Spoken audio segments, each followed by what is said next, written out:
Clay, thank you. We welcome those of you who watch La Tech pick up the win against Coastal Carolina in the Radiance Technologies Independence Bowl.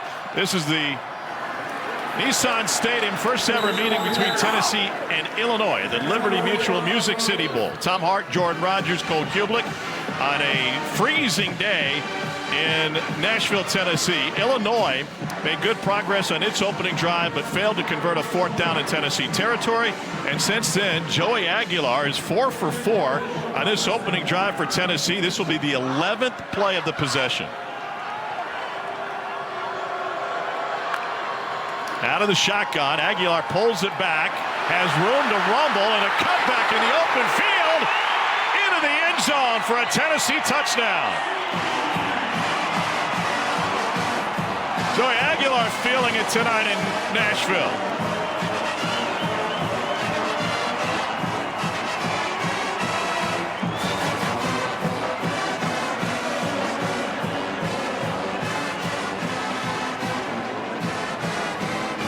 Just his fourth rushing touchdown of the season. And Tennessee caps off an 11-play, 67-yard drive. This is Max Gilbert for the point after.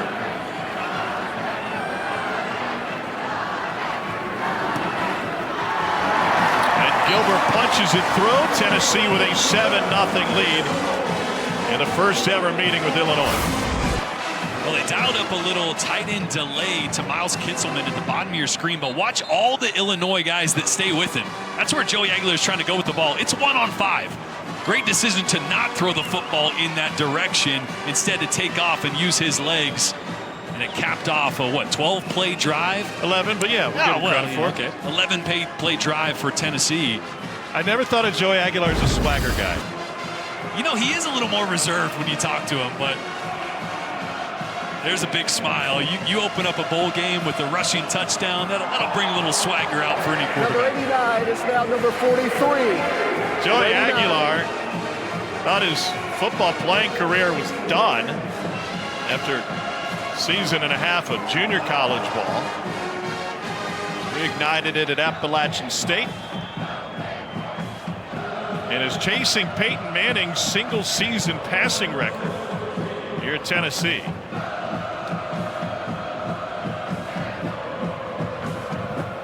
Second chance for Illinois. Valentine will let it sail wide. And what a day here in Music City. Tom Hart, Jordan Rogers, Cole Kublik down on the field. Brett Bielema has built a winner at Illinois, 5th year on the job after a couple of different stops in the NFL, 2 previous stops at Wisconsin and Arkansas. It feels like the entire building has belief in what they're doing in Champaign. No doubt, and they have a lot of time, passion invested in the result of this game. They could win 9 games in back-to-back years for the first time in program history. This is the first time in history they've gone to back-to-back bowl games. And Tom, I was a part of a team at Vanderbilt that won their 9th game, the first time ever in program history, in this very same stadium, in this very same bowl game, and it meant everything to us. So talking to Luke Altmaier on the field, you could just tell that they really wanted this one. Yeah. And this is an era of college football where the bowls have kind of been, I don't want to say diminished, but maybe not as important with the playoffs and the focus on the playoffs. But this Illinois team has a chance to do something really special, something historic for the program, and it means a lot. And it'll start, hopefully, with a good drive here after, like you said, a failed fourth down on the first drive. Altmaier's on pace for a school record in completion percentage and movement up front for Illinois for the second time. False start. Offense, number 64. 5-yard penalty. First down. That's Josh Kreutz, the center, 2-time captain and 2-time honorable mention All Big Ten performer. He had 30 consecutive starts. It was snapped in a Purdue game earlier this season. And it was literally the smallest knee flinch ever, but that judge standing right over the top saw it right away, and that's 2 pre-snap penalties, like you said, for Illinois, headed in the wrong direction. On the ground to the right side, they get some of that yardage back on a physical run by Aiden Lawfrey. Lawfrey from Gibson City, Illinois, just down the road from Champaign. There's a lot of Central Illinois talent that makes up this Illini roster. and some will tell you the DNA of this program right now. Second down 9.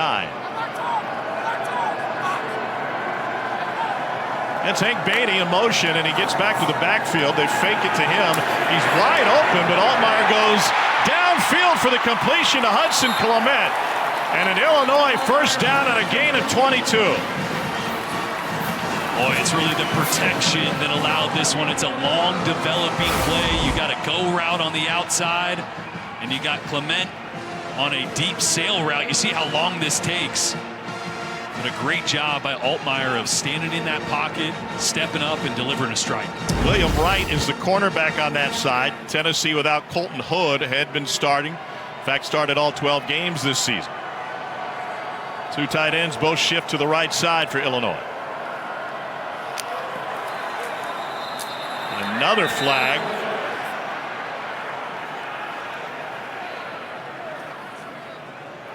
This is going to be on the right guard. Another false start. False start. Offense, number 58. 5-yard penalty. First down. Gets the right tackle there, Melvin Presley. Third Illinois false start. The senior from St. Louis. Well, you know, Altmaier's not even doing like a dummy clap or like a... Not even a hard count. Yeah, it's surprising. Not sure what's going on communication-wise. The offensive line in Altmaier, but they need to simplify some things. That's 3 pre-snap penalties. Can't have that. Altmaier goes under center. Play action. Over the middle. Complete for a first down again. This is Ashton Hollins with his first touch. And a gain of 19. And the big play ball has been there for Illinois in this drive. Well, you mentioned how much this Illinois team wants it and wants to be here. Chance to solidify history as they build this program under Brett Bielema. Luke Altmaier certainly wants it. He grew up in SEC country. He came to this bowl game when Mississippi State played it in 2011. His dad, the longtime team physician for the Bulldogs, grew up just outside of Starkville and started his college career playing for Lane Kiffin at Ole Miss. He was born and raised on SEC football. Little swing pass, Beatty can throw. Great high school quarterback. Back to Altmaier, and that one's incomplete and trickles out of bounds. Rolling on the field is an incomplete forward pass. Second down. We expected some of this from Barry Lunny, especially with a weapon like Hank Beatty. Yeah, Beatty played quarterback in high school. Watch as this play develops. If he's able to get this ball off clean, there is 1 defender over there and 5 offensive linemen. That could be a huge play. Unfortunately, the protection for Beatty was blown up a little bit, caused the errant throw as he stepped back. We talked to Altmaier. We knew something was coming in the high red zone. He said they were going to give Beatty an opportunity to throw the football that time. Beatty put up incredible numbers at Rochester High School. Altmaier takes the bad snap and delivers a strike to Beatty. Beatty was the Gatorade Player of the Year at Rochester High. How about Barry Lunny telling us, he said he could run our offense right now at quarterback. He said I would have no issue putting him in a quarterback. He knows the entire offense. He could run every bit of it.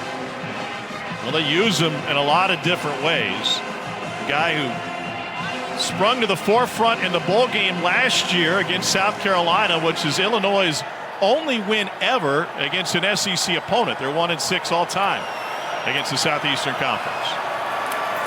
Altmaier hands off, first man through, and that's good enough for the first down. Time you mentioned Hank Beatty in the bowl game last year, Justin Stepp, his position coach, said it reminded him a lot of Xavier Legette at South Carolina, where hadn't been super productive, the light switch kind of hadn't come on, had a big bowl game going into his final year, and in that offseason just kind of really regrouped, found his way, found his routine, and was able to put together an ultra-productive final season for South Carolina, kind of like Beatty has here for Illinois. That was Jordan Anderson on the carry for the first down for Illinois. They've really mixed it up in the backfield already. Aiden Lawfrey back there now. We've used 3 different backs so far tonight. Lawfrey finds a little bit of room before he is wrestled to the ground. That's Edwin Spillman with the stop. I like that aspect of Illinois going right at the teeth of this Tennessee defense. These are some gigantic defensive tackles. It's one of the best in the SEC, and I asked Barry Lundy Jr. before the game, do you want to attack that group? Are you going to kind of stay away from the A-gaps? He said, no, we have to try it. We have to see if we can have success there because so much of our offense is built around that. First drive, first play of the game actually went in the A-gaps inside zone. Still going at it here are the Illini. Brett Bielema told his team they wanted to play with Big Ten physicality in this one. Second possession of the game. The Fighting Illini. Altmaier, another flag coming pre-snap. False start. Offense, number 64. That's Crooks, the center. Second Cole, down. talk to us about O-line play and how, if at all, it's impacted with a long layoff. Could that play a role in this? A little bit, yeah. I mean, but from a center's perspective, I've told you guys before, you move when you snap the football. And as Jordan pointed out in the previous one, just a little bit of a flinch there from Crooks, who you wouldn't expect this from. You mentioned the amount of games he's played in, the experiences he has. His father, one of the better centers in NFL history for the Chicago Bears. He can manage all of this. I don't think there's anything different that he's seen that he hadn't already had to deal with. That Olin, 6-time Pro Bowler, 14 years in the league. Altmaier in play action, has time, fires in zone, caught for an Illinois touchdown. Justin Bowick for a gain of 18, and the Illini on the board.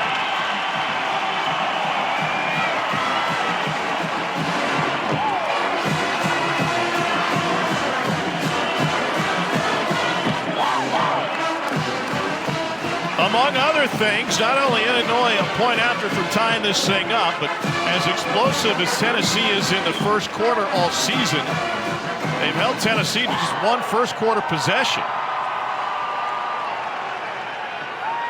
A 5-minute, 40-second drive. It took 9 plays to find pay dirt. David Alano on for the point after.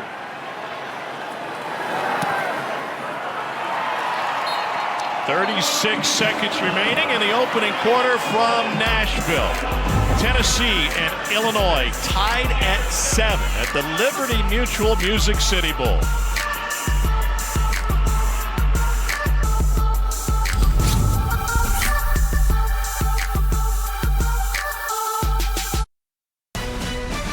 The Liberty Mutual Music City Bowl is brought to you by Liberty Mutual Insurance. Only pay for what you need.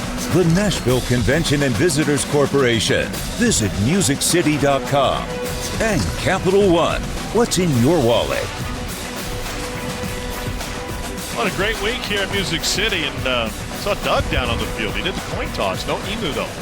Is the Liberty guy here? No, not yet. Not yet. But maybe, if you ask nicely, you can get him here. 7 points, 7 points. 36 seconds left, and they're on the iPad over there. Oh, that's not the real one. No. Emus, I don't know if you know this. I mean, they're mean. Yeah, but they get Bevo on the sidelines for Texas. I mean, he's not nice. That's true. I mean, I feel like you could corral an emu down there if you can corral a longhorn. That's something to work on. I digress. Shoot, Mike the Tiger used to be down on the field. That's right. We got options. By the way, that touchdown pass for Altmaier is 22nd. Only season in program history with more than 22. Kirk Kittner at 01 and before that 99. Both Juice Williams and Jeff George in 1989 and 08 respectively had 22 passing touchdowns in a single season. Career arc of Luke Altmaier continues to impress. Chance for a return from the 4, Delani Morris. Morris with a hurdle, and he got it. Hit to the upper body, crossing the 25.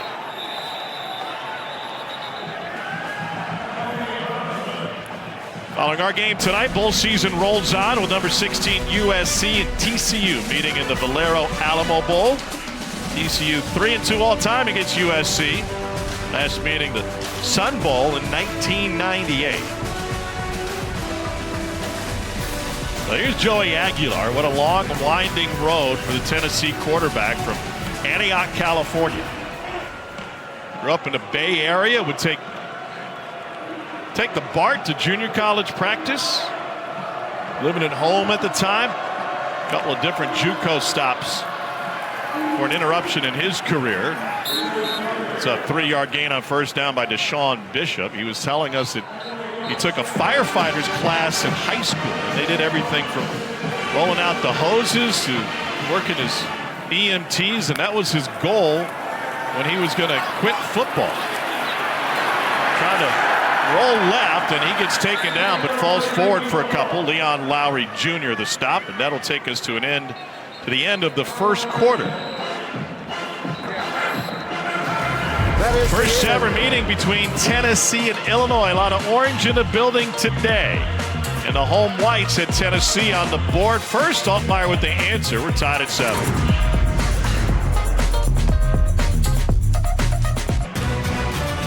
Start of the second quarter at the Liberty Mutual Music City Bowl in Nashville.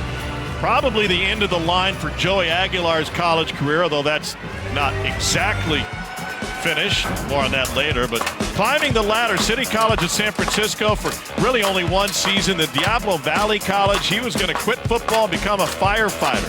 Last chance at Appalachian State, rewrote the record books, and a stop off at UCLA for a minute before Nico Iamaleava decided he'd rather go out west. And he earned the starting job at Tennessee. He said the day he got the starting job, he got a text from Peyton Manning. He thought it was a prank. Then he had to finally put Peyton's name with that number in his phone, and that's when he shared the text with the rest of the family. He has enjoyed every second of his time on Rocky Top, and he is just 3 behind Graham Harrell, the most consecutive games with 200 pass yards. He's done it every single FBS start. And he is 4 for 4 to start this one. On third down, off his back foot, got pressured again, and it falls incomplete. Just good coverage, nowhere to go with the football. Illinois dropped into zone coverage on that one. Pretty cool. We were talking about Aguilar, a chance to pass Peyton Manning on the single season passing yards list after getting a text from him. Number 2 is now number 95. I think he texts him back and go, sorry, man, you're second place now. Well, maybe Peyton would text him and say, why don't my bowl numbers count, bro? Oh, yeah, true. Jackson Ross on to punt it away for the first time for Tennessee. Punting against the wind.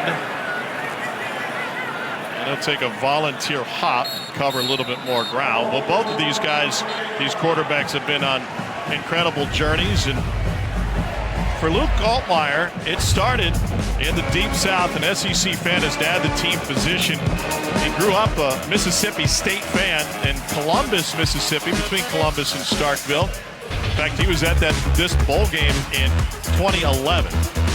9 games in 2 seasons, played behind Matt Corral, played in the Sugar Bowl his freshman year when Corral took a hit to the head, then lost the job to Jackson Dart. He found a new home in Illinois, top 3 in career wins and passing touchdowns in school history.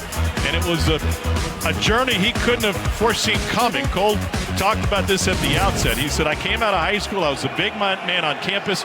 Everything was in front of me at Ole Miss, and then I failed. I had to regroup, and it took a while. And Brett Bielema and Barry Lunny telling us in our meetings yesterday, probably took about a full calendar year to finally find his footing. Cole, it was refreshing to hear Luke Altmaier really open up to us about how he leaned on his pastor, therapist, and friends to rediscover who he was and shake the imposter syndrome. I thought it was one of the most open and honest discussions we've had with a college football player during our time as a television crew. And he just being really honest and saying there were times I wasn't sure I was going to be able to do this. I wasn't good enough to do this. His confidence was shot.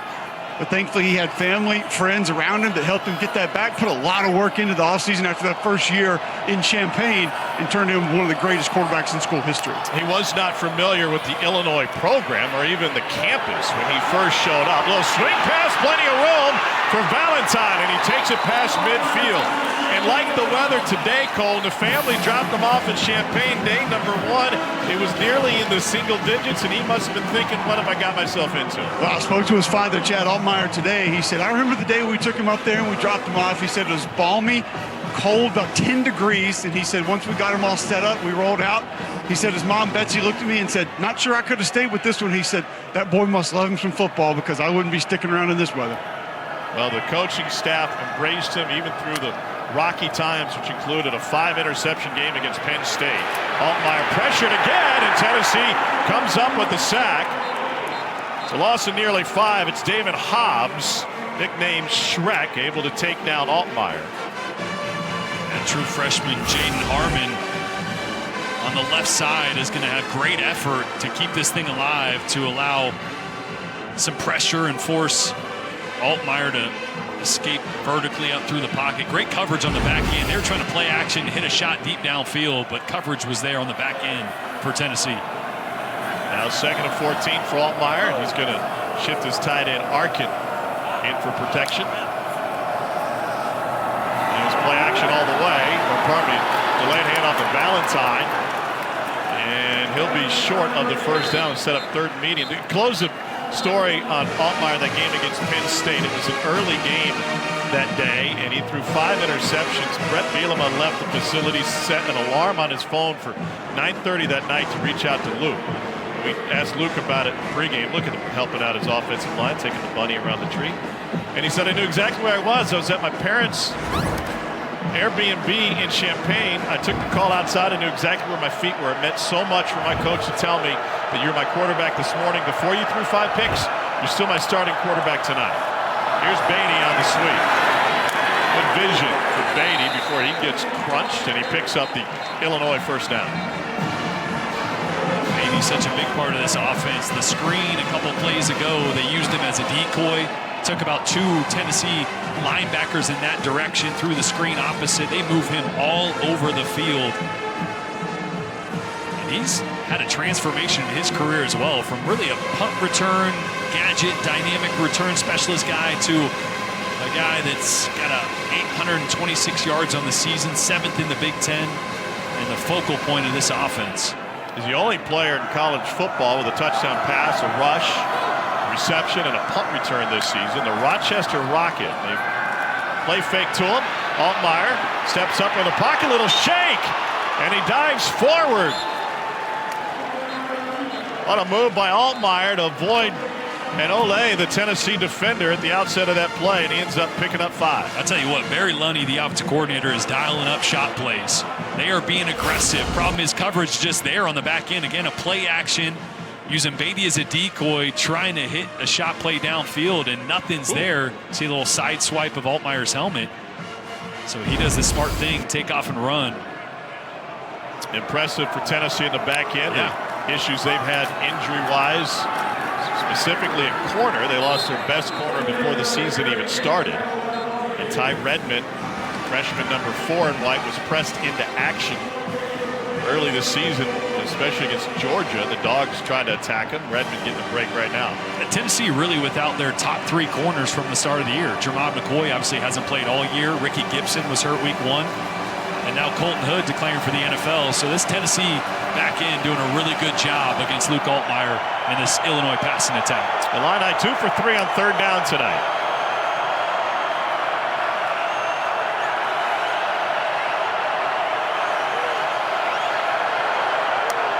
Third down 4.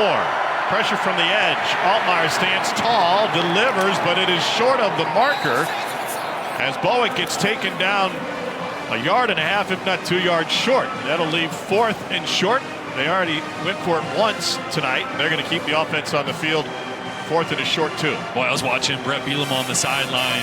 There was no indecision. He pointed right away. We're going for it. We're going for it. Now the second time early in this game, the Illinois is going to roll the dice in Tennessee territory on 4th down.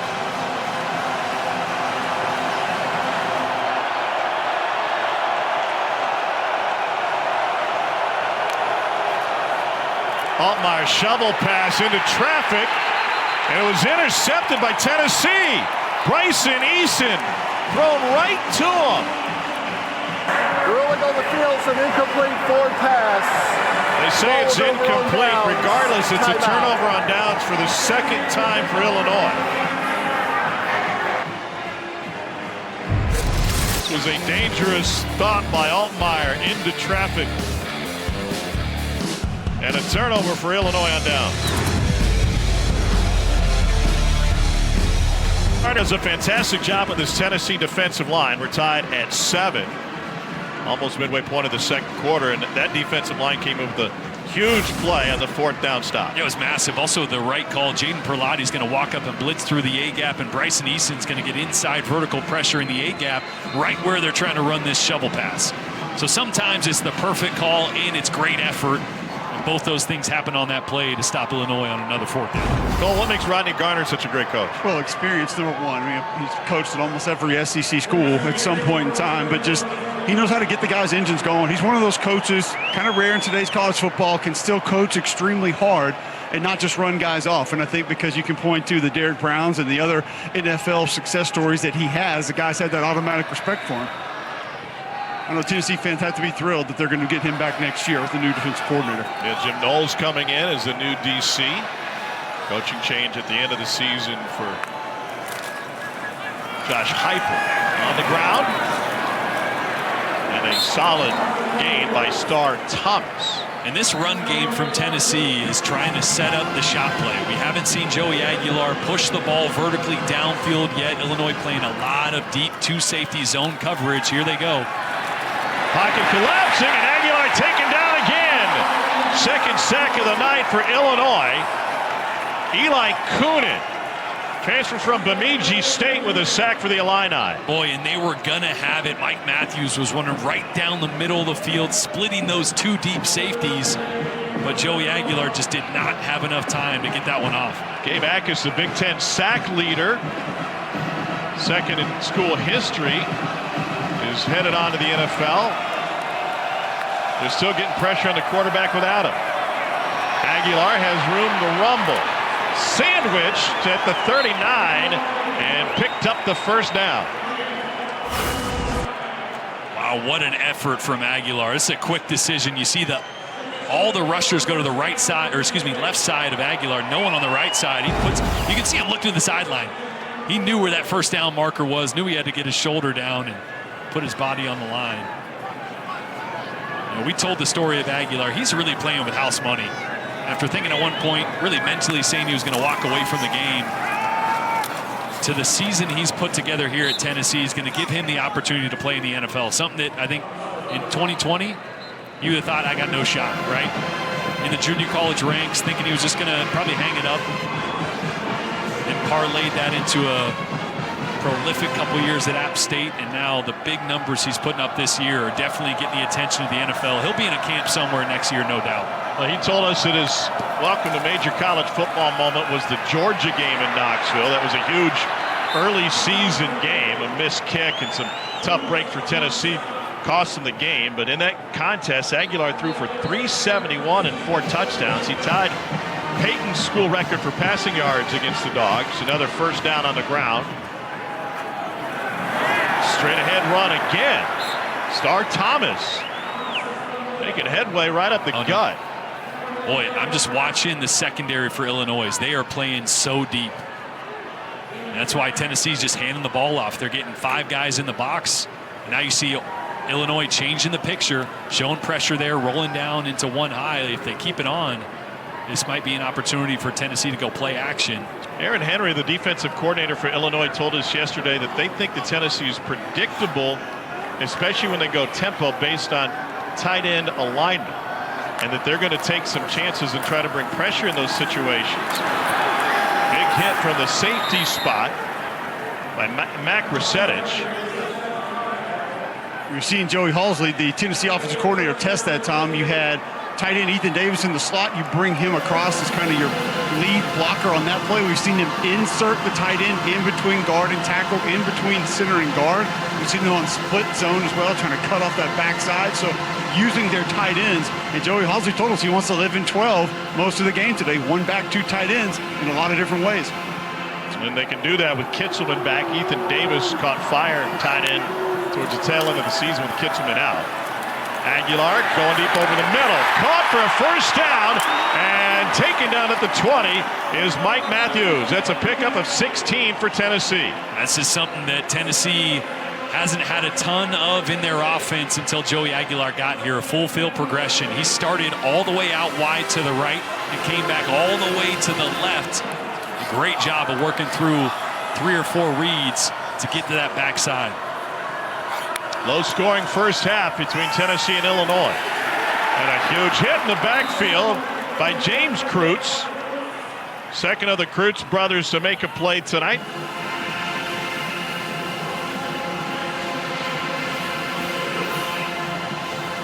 This will be the 10th play of the drive for Tennessee. Nice push from Pat Farrell there, too. Big defensive tackle. He's lined up down inside, attempting to reach block. He got all the way outside of those shoulder pads and helmet and able to get that backside cut off there. Nice job. Tennessee has been run heavy on this drive. On the ground, 8 out of 9 plays. Aguilar over the middle. Here's Staley. Staley, one of 3 SEC freshmen of the year in school history, joining Jamal Lewis and Peyton Manning with that honor. And this brings up 3rd and 11 for Tennessee. What do you like? Well, remember, no Chris Brazzell, one of the best receivers in the entire country, not out there for Tennessee, opting out of this bowl game. So the go-to guy has been Braylon Staley. He's going to be in the slot at the top of your screen. They're now in a stack formation with Rodarius Jackson, the true freshman. I think the ball is going in that direction. Aguilar scanning the field. On the run, incomplete, right through the hands of Staley.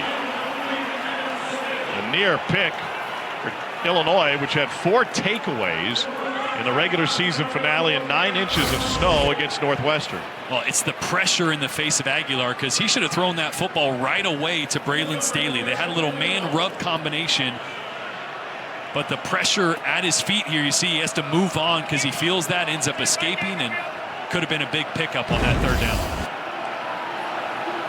Max Gilbert on for a 39-yard field goal. He's only missed once inside 40 this season.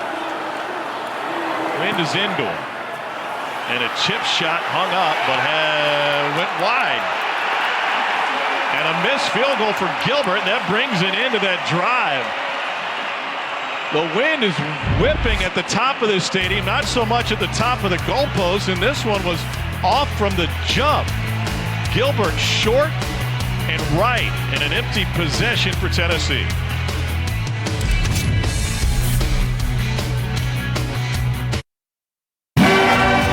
The Liberty Mutual Music City Bowl is brought to you by Liberty Mutual Insurance. Only pay for what you need. And Gaylord Opryland. Accommodations provided by Gaylord Opryland Resort, making moments together extraordinary. Well, it's been a great trip to Middle Tennessee for both of these programs. A cold set in yesterday, and it's chilly here today, but full season rolls on. Tomorrow, starting at noon Eastern, number 23 Iowa and 14th ranked Vanderbilt in the Relive Quest Bowl on ESPN.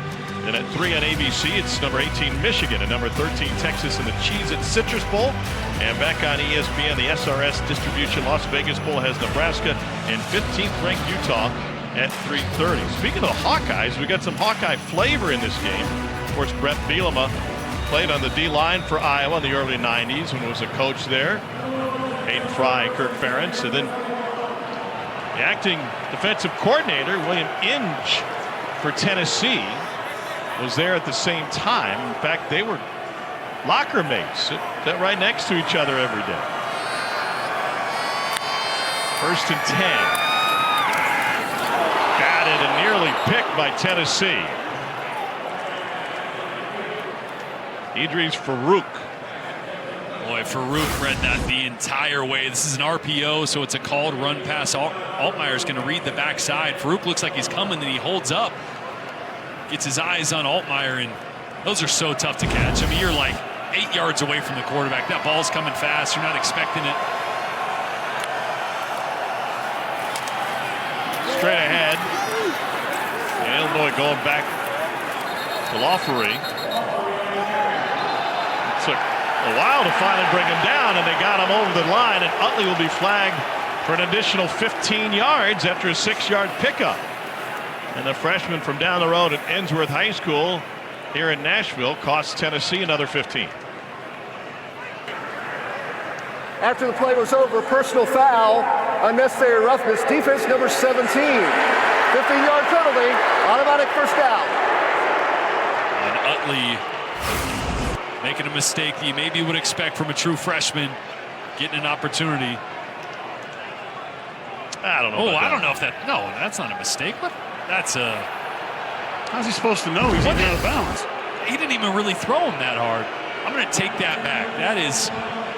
I don't agree with that call, but another one of the true freshmen. I think I've said probably 3 or 4 different true freshman names tonight for Tennessee. You remember they were without their leading tackler, Arian Carter, their best corner in Colton Hood, and their best pass rusher in Joshua Joseph. So a lot of opportunity for young players out there. And this defense is playing pretty well so far. Under 3 minutes to go before halftime. Loughery again. And he takes it just shy of midfield. Loughery from a small high school, Gibson City, Illinois. Enrollment his senior year for the entire school was 282. He had a huge game against Northwestern last season, 172 yards and 3 touchdowns in a game at Wrigley. And then really paid it off in the Citrus Bowl against South Carolina. Second down 3 in a big shift pre-snap.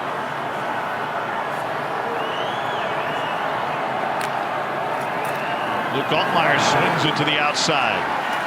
And a first down catch by Colin Dixon. Altmaier is so good in these RPOs. Another called run. Just a lot of cushion on the left side, so he took the free grass. You didn't do the same thing on Broadway last night. I'm very proud of you. 7-7 as we hit the 2-minute timeout at the Liberty Mutual Music City Bowl.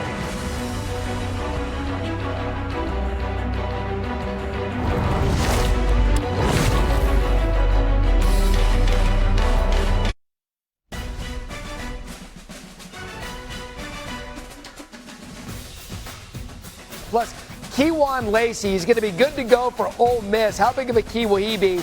And the year is 2025. And Chip Kelly is now the offensive coordinator at Northwestern.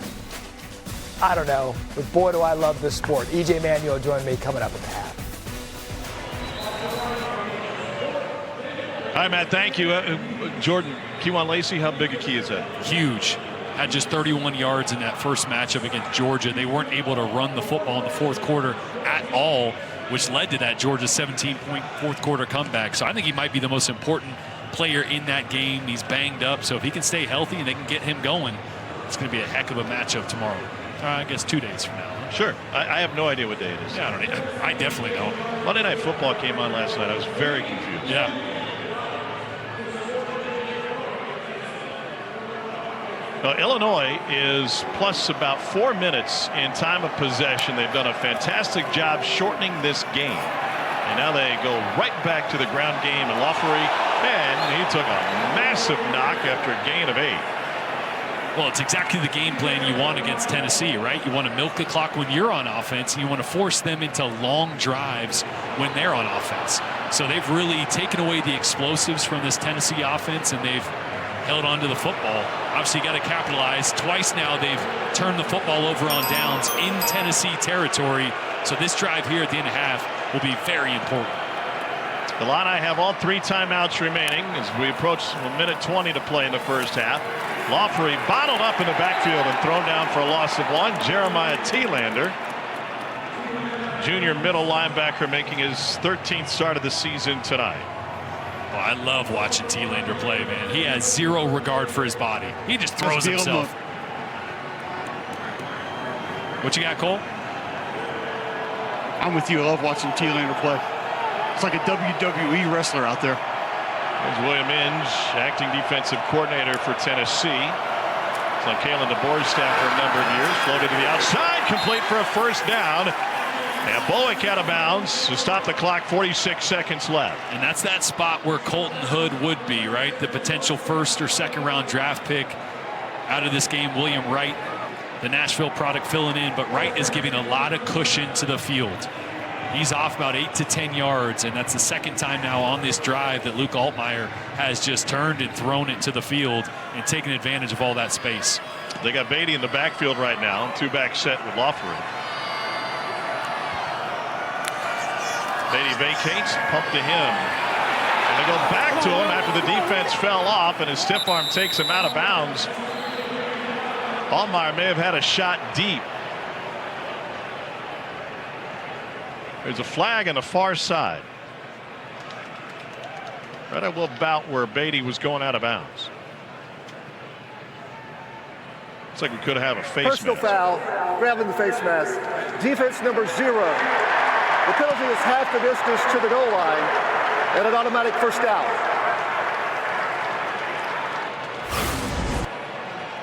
Second penalty on William Wright. You see him get part of Beatty's face mask there. Good veteran decision by Luke Altmaier. They tried to hit a wheel route down the field. Andre Turrentine was actually kind of baiting him to throw that football. Could have made a play on it. Instead, Altmaier checked it down.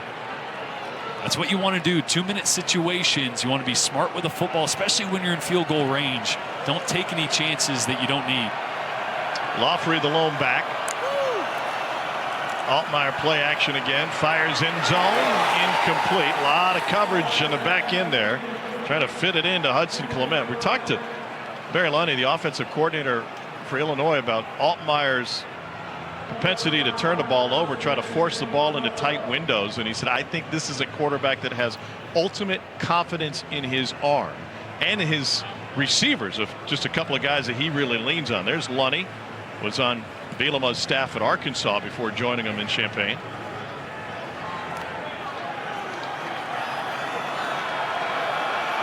.35 seconds remaining in the half.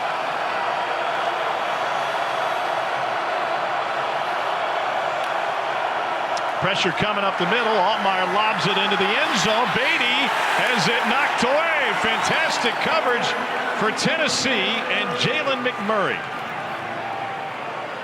And McMurray's letting Beatty know about it. Boy, it's the right place to go with the ball. The one-on-one matchup with Beatty. The problem is that ball just hung too much.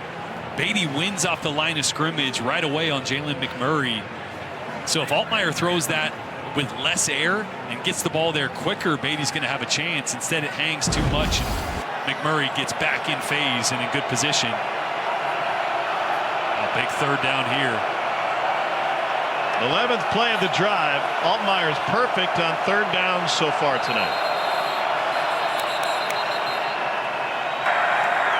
Illini take a timeout with the play clock winding down. 30 seconds remaining in the half. Illinois looking for its first lead of the game.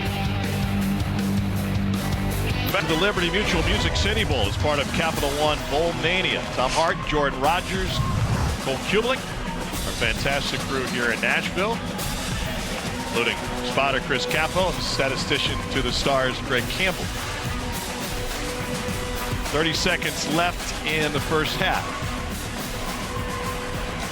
And Illinois looking at a third down. Luke Altmaier is 13 of 19 tonight for $133 and 1 touchdown. Illinois has converted 3 of 5 third downs. Tennessee brought pressure on second down. I don't think they will here, but keep an eye on Luke Altmaier's legs. And Tennessee is showing pressure. Reserve tight end Davin Stoffel in his slot on the right side. He's been in the last few plays of this drive. I think Tennessee's going to drop out of this one. Play clock getting late. They do. Pressure from the edge though. Altmaier fires in zone. It is batted away off the back of the Tennessee defender Ty Redmond. He was all over Justin Bowen. I love the call by Inge, the interim defensive coordinator. You show all-out cover zero pressure. You only end up bringing 5. You drop out of it, but you force Altmaier's urgency to ramp up. He's falling away throwing that football, thinking he didn't have time when he probably had a half a second longer than he thought. 30-yard attempt for David Alano, sitting on 17 of 20 on the season.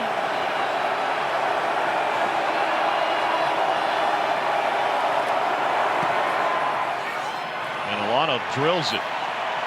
Illinois in front for the first time tonight. A 12-play, 67-yard for Brett Bielema's team. 10-7 Illini.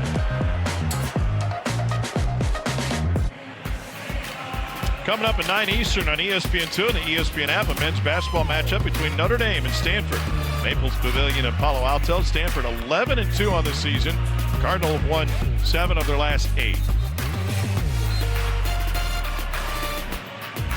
Closing seconds of the first half here in Nashville.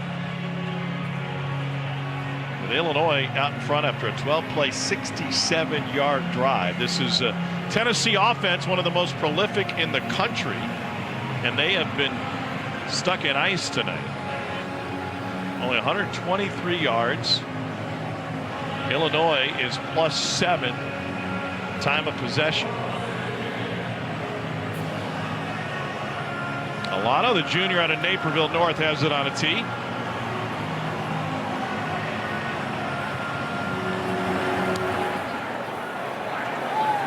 And a knuckleball sails across the inline. Fewest first half points this season for Tennessee, tied with the Alabama game. Tonight's game track is brought to you by Coca-Cola. Yeah, a perfect game plan from this Illinois defense. Force Tennessee to drive the football the length of the field. Don't allow explosive plays. Tennessee doesn't have a play longer than 18 yards tonight.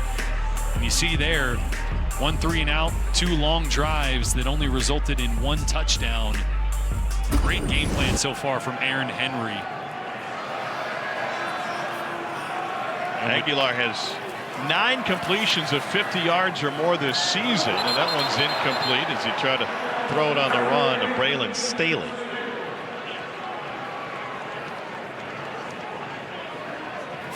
Staley looking frustrated. Yeah, and part of that frustration from this offense too is not having your #1 wide receiver, Chris Brazel.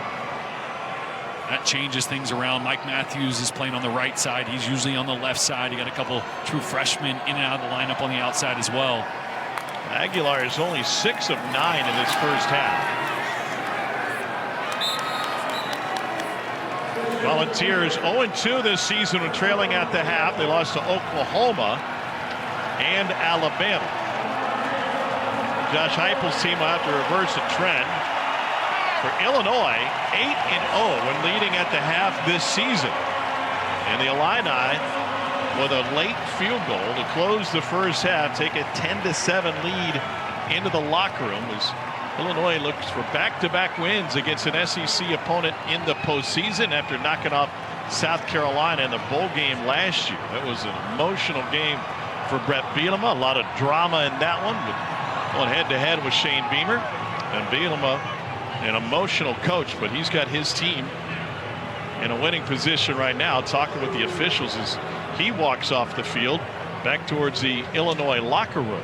And he'll hit that locker room with a 3-point lead at the break. Let's get you to Brett Bielema, standing by with Cole Kubelik. You wanted to make sure the explosive plays from Tennessee didn't take place. You want to control the clock offensively. You've been able to do just about everything you laid out for us. How do you continue that in the second half? Well, we want to make sure we get points down here, right? Obviously, it was right on the fringe of they missed the field goal right where we made a decision to go for it. We got stopped on 2 4th downs. Been a big part of the score, but like where we're at, we had a 3rd and 10. They had a wrong pass rush, gave them a first down here, but they missed a field goal. But we got played at 0-0 at half. Take advantage of the opportunities we get. What was the conversation with the officials coming up? Oh, just a fade over there. Like, we can't catch the ball if they're allowed to defend like that. The defender's got to turn around and get his head back. Didn't happen. Everybody makes mistakes. We got to move forward. Did you have to make an adjustment with the cadence earlier? Yeah, there was one where they moved towards the line of scrimmage, made our guy jump, got everybody a little bit antsy, but we got to set our feet and get in line. Thanks, Coach. Illinois had a good non-conference run. They've won 8 straight against non-conference opponents going back 2 seasons to Kansas. Get you to the studio with E.J. Manuel. Here's Matt Berry. You're watching Capital One Bowl Mania. Welcome back to the Liberty Mutual Music City Bowl as part of Capital One Bowl Mania from a chilly night in Nashville, Tennessee. Fighting Illini lead the Volunteers 10-7 as we get ready to start the 3rd quarter.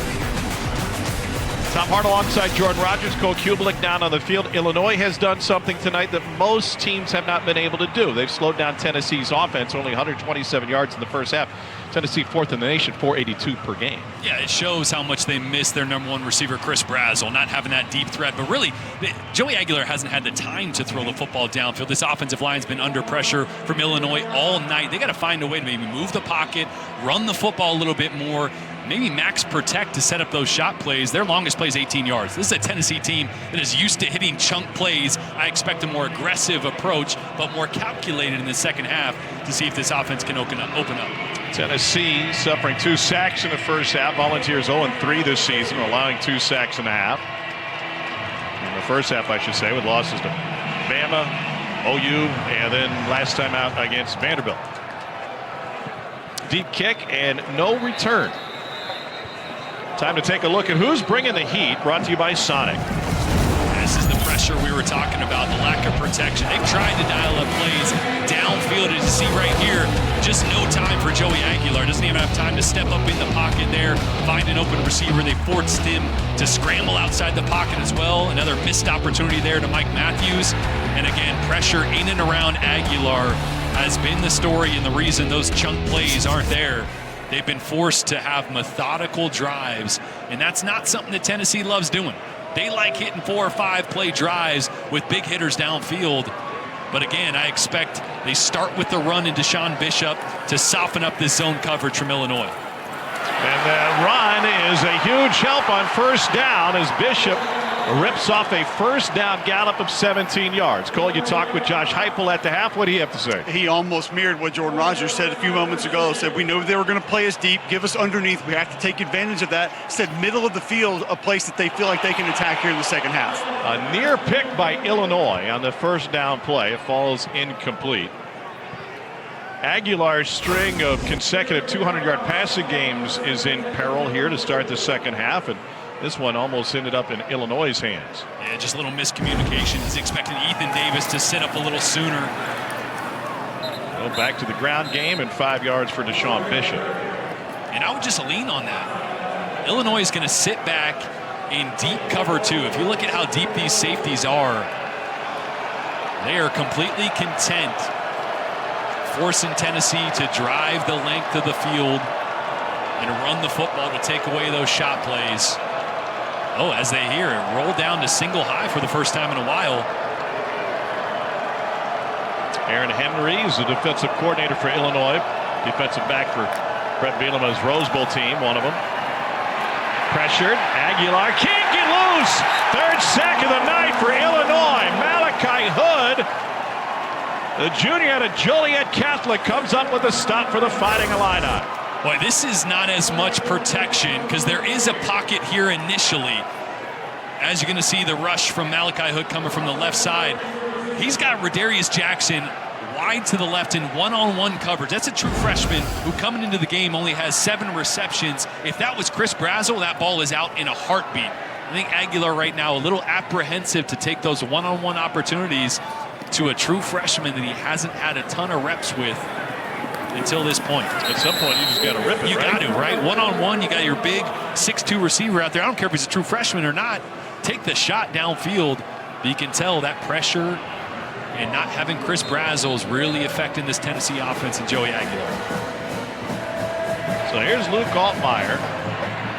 He's up to 29-44 passing yards this season with 133 tonight. He's 56 yards shy of the 9th 3,000-yard passing season in Illinois history. It'd be the first since Nathan Schillhouse in 2013. Schillhouse now the passing game coordinator for the Rams.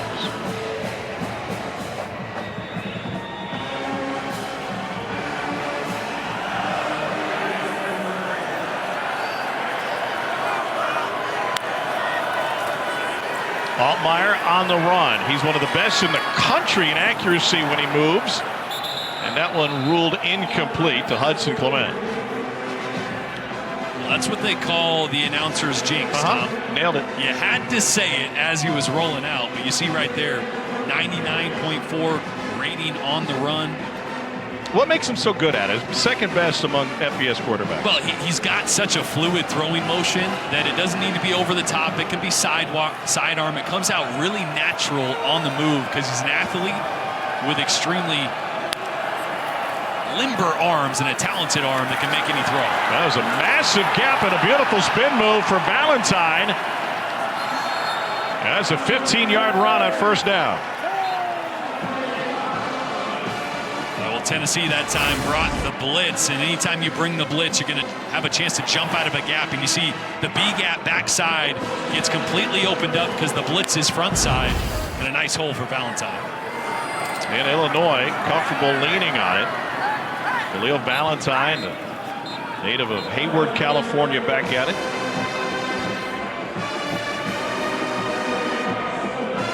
High school teammate of Dylan Raiola at Chandler High School in Arizona.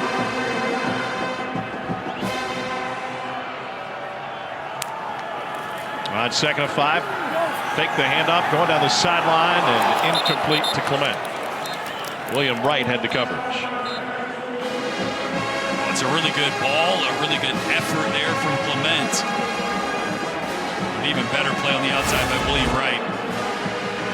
William Wright has had the ball come in his direction a lot. Watch his left hand here late. Clement was actually bringing that in. I mean, he snagged that with one hand, was bringing it into his chest, and Wright was able to break that up. Illini 3 of 6 on third down tonight. Caden Fagan joins Altmaier in the backfield. Altmaier looking over the middle. Lets it go out and incomplete. It was Colin Dixon, the intended receiver. And the Illini forced to punt it away. Both teams with 4-play drives in the second half. Pardon me, that was a 5-play drive for Illinois. Boy, and the first Illinois punt. Yeah, there was a big missed hold on that play. I think it was Bryson Eason getting double teamed and held. It allowed Altmaier to get that one off. Obviously didn't matter in the grand scheme of things, but Keelan Crimmins skies this punt, and a fair catch taken at the 20-yard line after a 40-yard punt. Tennessee back on offense. That was quick. Down 3. State game too, though, after what Miami was able to do on the road at Kyle Field. I know they didn't put a bunch of points, but Ruben Bain in that defense caused fits for Texas A&M. They could do the same to Julian Sain in that Ohio State offense. That'll be a fun one to watch. Remember, Miami, no one even thought they should be there. They got a chance to prove that everybody else was way wrong. Aguilar going to get hit from the backside, and the ball came loose. Scooped up by Illinois at the goal line and in the end zone. Touchdown, Illini. A strip sack for Illinois presents a defensive touchdown. Joe Barna knocked it out. Leon Lowry Jr. recovered the loose ball in the end zone.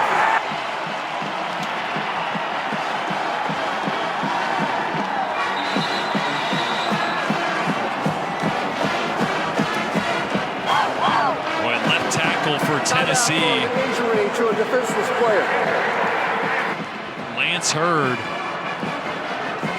gives up James Thompson Jr. still on the ground in the end zone for Illinois. Yeah. Watch Lance Hurd, the left tackle here. He's on the right side of your screen. He's actually going to step on the foot of his left guard. The guy next to him causes him to slip, which allows Barna to get the sack. See that? Completely lost his footing because his right foot steps on his teammate. And it's just all liberty-bibberty after that.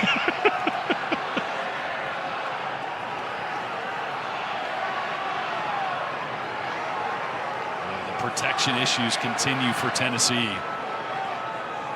A frustrating night for this offense, and that is exactly what you couldn't have happen. Hurd has started every game this season. Steps on Umarov's foot. The odd part is you're sliding that protection to the right, but the defender is on your outside shoulder. There's no need to go ahead and take it that far down inside. Yeah, that step got way too big, right? He's not working to anybody. Like, he needs to initially take a small step in that direction, Cole, but then work back to the left to that defensive end, right? Tell us about the technique of the O-line, Jordan. Well, let me tell you. All I want is for my left tackle not to give me a lookout block. You know? Thompson helped to his feet. He'll be playing in the East-West Shrine Bowl, the Wisconsin transfer. Graduated from Wisconsin December 24. He's all smiles, and why not? Illinois' defense had 4 takeaways in the snow against Northwestern in the regular season finale. And that helped him to the win. And what Brett Bielema said is the coldest game he's ever coached or played in. The guy played in the Big Ten and grew up on a hog farm up in Prophetstown, Illinois. It looked like it on the tape. I mean, don't tell Tom Fornelli that, but. Well, it was the most snow on a game day in the history of Memorial Stadium, which goes back about 100 years. Extra point is good. Illinois has got a 10-point advantage. We'll be back in 10 seconds after a message from Ally.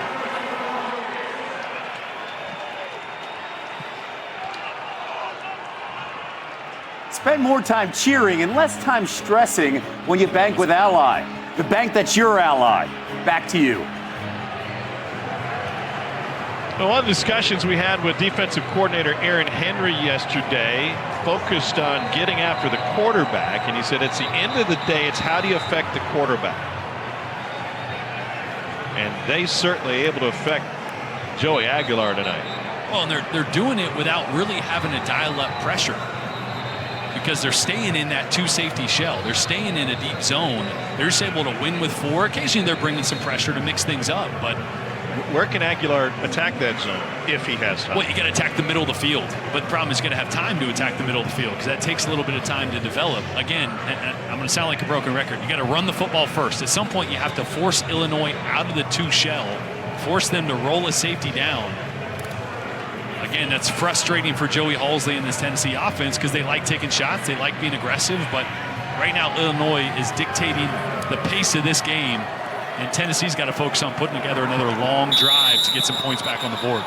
Illinois tied with USC to lead the Big Ten with 11 forced fumbles, and led the conference in fumble recoveries, and one tonight helps Illinois to its largest advantage of the game. 17 unanswered. And maybe the oddest part about Tennessee not finding more is this was a big portion of the offseason study for them. Compressed formations, finding ways to create explosives against 2 and 3 deep safeties. Haven't been able to get it done tonight.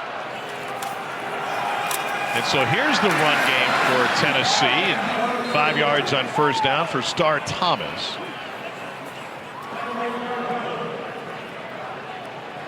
Volunteers going no huddle, trying to pick up the tempo here. They've run it more than twice as often as they've thrown it tonight. Out of the backfield, room to rumble for Thomas, and he's got a first down on the catch and run brought down by Miles Scott. Yeah, this is where that tempo starts to pay dividends. Couple positive gains, then you start to increase the tempo.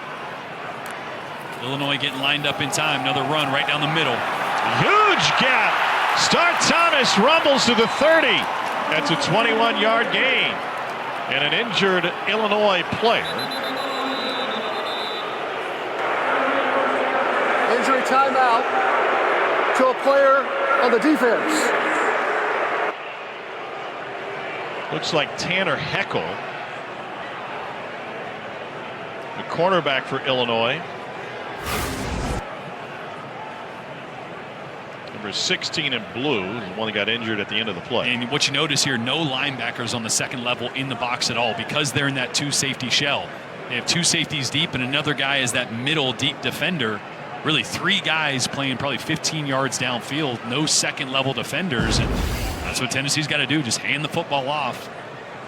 It was back-to-back plays. Ethan Davis, 10, 15 yards downfield, getting an extra block as well. Tight end for Tennessee. Well, this is too bad for Tanner Heckel, the sophomore from Linden, Kansas, out of Linden High School. He was a 1-year superstar, helped him to the Kansas 8-man state championship. His mom, high school girls basketball coach. They went 13-0 and won the state title in a driving snowstorm. And he is holding that left arm gingerly as he walks off the field. Linden, Kansas has a population of 1,000. They play 8-man football, and they've got 3 players playing Power 4 football, including 2 in the game tonight. Heckel and Kitzelman, the tight end for Tennessee.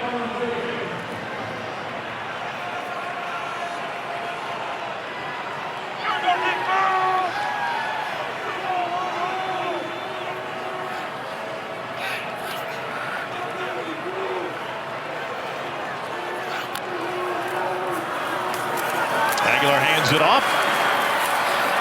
And the Tennessee run game in this drive belongs to Star Thomas. He has every yard on this drive so far for Tennessee. 52 yards over 4 plays. Aguilar has to scramble, and he takes it straight up the middle. Inside the 10 for another Tennessee first down before Miles Scott brought him down, and Tennessee keeps the tempo rolling. Yeah, broken play here. They're trying to just throw a little slip screen or a now screen to the wide receiver wide right. Corner on that side. Torrey Cox blew it up, so Aguilar did a great job of just getting vertical. And again, running the football downhill has been effective this entire drive. Don't get away from it now. Out of the pistol with Thomas behind him. Kitzelman, the lead blocker. And they go to Kitzelman on the fake, and a hurdle ends up dumping him at the 5. Torrey Cox Jr., Submarine, the big Miles Kitzelman at 6'5", 255.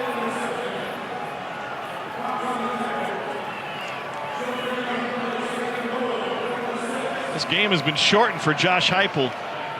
Paramount to find the end zone here, looking at a 2nd and goal. Down 2 scores. This is where tight end Ethan Davis is a mismatch. He's at the top of your screen, attached to the line of scrimmage. Aguilar crawls down to the 2. They'll spot him at the 3, and that'll leave 3rd and goal from the 3-yard line.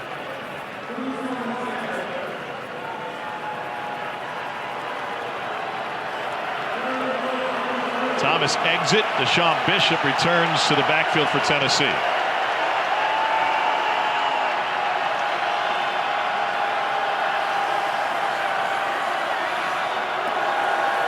Last possession for Tennessee ended up in a strip sack score for Illinois.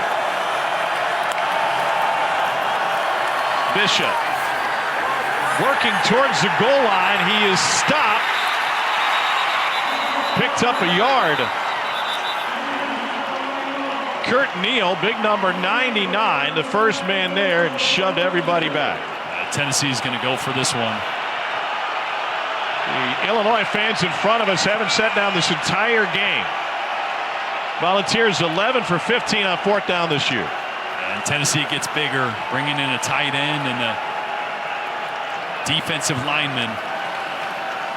Illinois going to do the same thing, bring a couple big bodies, take off a couple corners. Illinois also likes to affect the tempo by going with defensive lineman substitutions when the offense subs. Full house backfield. Aguilar under center. Handoff left side, and he reached for the goal line. He's in. Touchdown, Tennessee.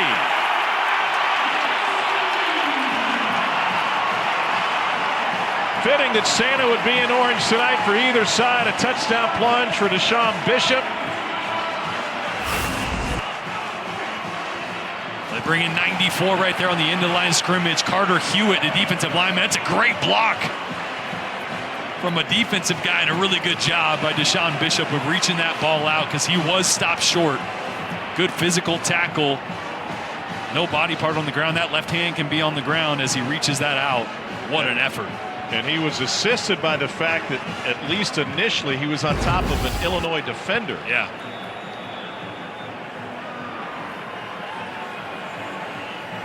Gilbert for the point after.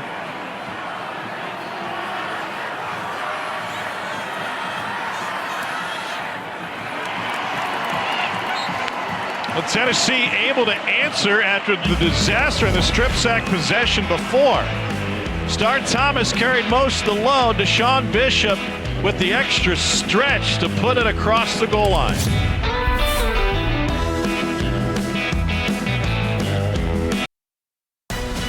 The Liberty Mutual Music City Bowl is brought to you by Liberty Mutual Insurance. Only pay for what you need. And the Nashville Convention and Visitors Corporation. Visit musiccity.com.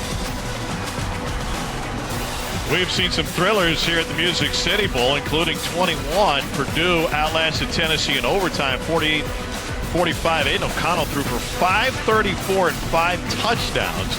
Beat your buddy Mike Glennon's old Music City passing bowl record. Josh Dobbs ran for 3 and 118 yards. Tennessee beat Nebraska. Before that, Lamar went for 276 on the ground against Texas A&M. I remember that because we got stuck in the elevator with the A&M marching band. Did you have earplugs? It made for a long ride down. And that Aiden O'Connell game ended a little controversy at the end of that one. We did that game. Sure did. Tennessee fans remember that well. Learned that night that the whistle doesn't necessarily stop the play. High kick into the wind, taken on the run at the 11-yard line. And a full head of steam all the way out past the 30 for Khalil Valentine. It's a game plan for Illinois this drive.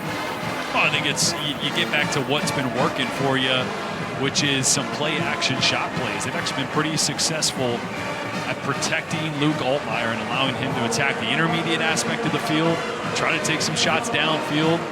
He's also been really good in the RPO game, so called runs and just taking the free access, the free grass that Tennessee's allowing on the outside. This is a big drive for this Tennessee defense to get a stop, get some momentum back in this game after your offense got points on the board and kind of shook off some rust of that first half for them. Beatty motioned out of the backfield, straight ahead. Lawfrey, and he's past the 45 and a first down run for Aiden Lawfrey.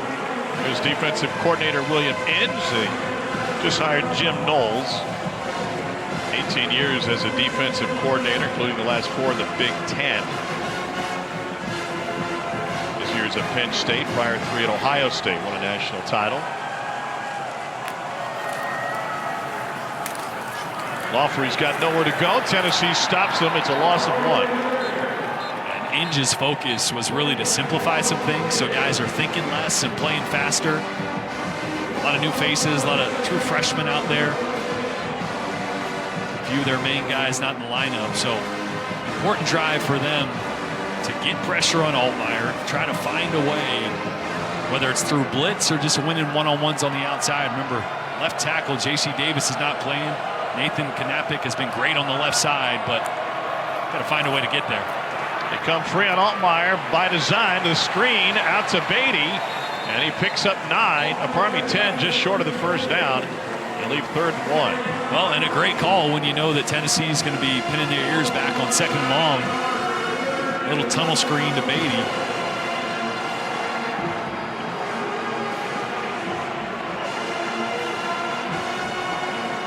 Third and short.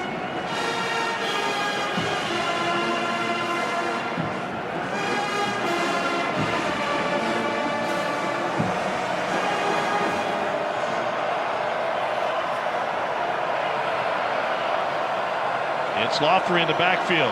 Altmaier under center. Lawfrey manages to pick up the first down. By the way, we're looking for a short yardage situation for Illinois. They're going to break out a never-before-seen alignment called hermanos. Have 3 sets of brothers on the field at the same time. That's a goal for Brett Bielema and his offensive coordinator, Barry Lunny. See if they get it in. 5 sets of brothers on this team total, by the way. Probably weren't going to break it out in a 3-point game in Tennessee's territory in the middle of the 3rd quarter. I don't know. Brett seemed pretty confident about it. Jumped up on the grease board last night to draw it up for us. Altmaier fakes right, looking back left. Now he scrambles. And Luke Altmaier runs into the official and picks up the first down. He will let nothing stand in his way of a win here tonight in Nashville.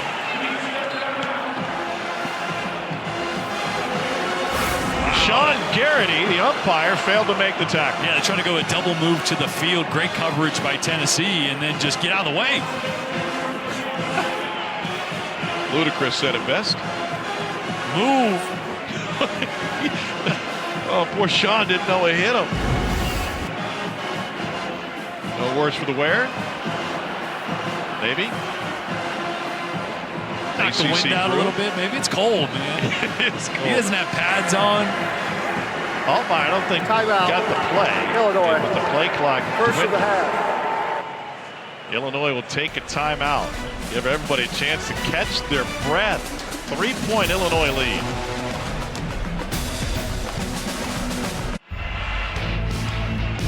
Well, Tennessee and Illinois matching up for the first time ever on the gridiron tonight. And after a very sluggish first half, Tennessee's offense coming together on that last drive. Luke Altmaier with a touchdown strike. This was how things started. And then strip sack covered up in the end zone for Illinois. And it was 17 unanswered at that point. Tennessee able to cap off a 9-play, 75-yard drive with a Dashawn Bishop touchdown plunge, and here we are with Illinois trying to answer. He joined us late. Luke Altmaier, tremendous story for Illinois. Started his college career playing for Lane Kiffin at Ole Miss. Lost the starting job year 2 to Jackson Dart. Entered the portal. Told us he had some imposter syndrome. Felt lost in the football field, lost in life. Turned to his pastor and therapist. Built his confidence back up even after a rocky first season in Champaign-Urbana. And he will leave Illinois, one of the most prolific passers in school history. And how about this with the legs? Altmaier dances his way for an Illinois first down. I love the whole sequence there. Luke Altmaier, as he gets up, a little banged up there, but he pointed out the safety blitz from Jump Street, tries to throw quick to the left. It's covered, so again, he takes off using his athleticism. But it is a cold night, and sometimes that turf hurts worse than any linebacker can hit you.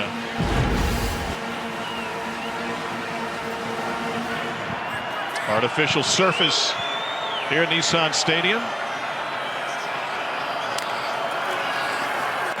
Altmaier fakes right, goes right back there. It's inside the 5 to Tanner Arkin.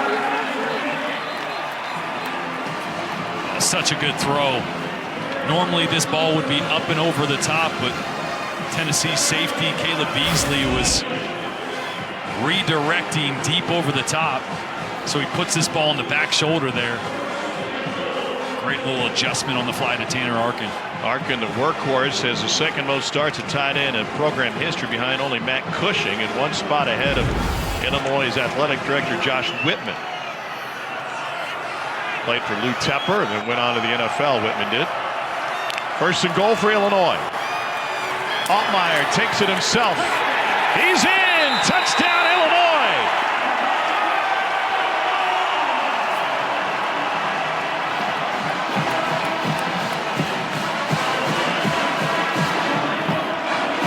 Luke Altmaier all over the Illinois record books from a passing standpoint.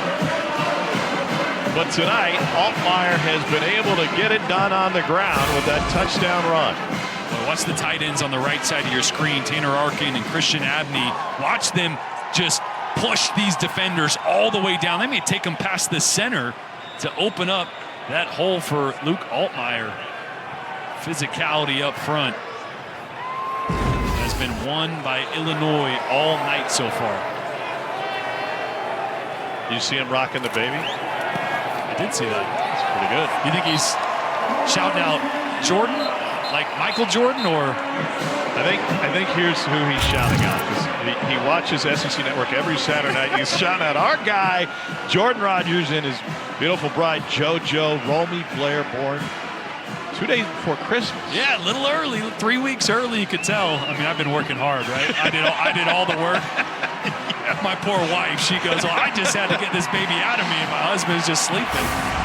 Congratulations to both. You like the technique?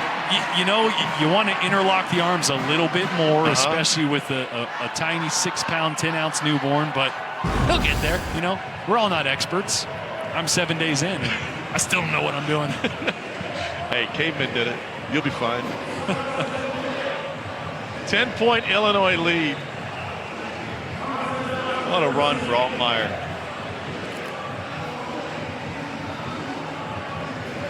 Illinois almost plus 100 in total yards tonight over this prolific Tennessee offense, which has been held in check. And on the return through traffic past the 20 to the 21. NFL Week 18 regular season finale has a Saturday doubleheader on ESPN, ABC, and ESPN Deportes, loaded with playoff implications. The Bucs host the Panthers, who have a chance to win the division at 4:30 Eastern. And the Seahawks square off against the 49ers for the #1 seed in the NFC. How about the Brock Purdy show? Man, the job he has done with not much help around him. That offense outside Christian McCaffrey has been so banged up all year, and Brock Purdy has carried them. Juwan Jennings making plays, the former Tennessee wide receiver. Had a touchdown last game. Quick hitter to the outside. Pickup of 10 on first down. to Mike Matthews. I thought we might see a little bit more of Matthews tonight if the offense had been humming.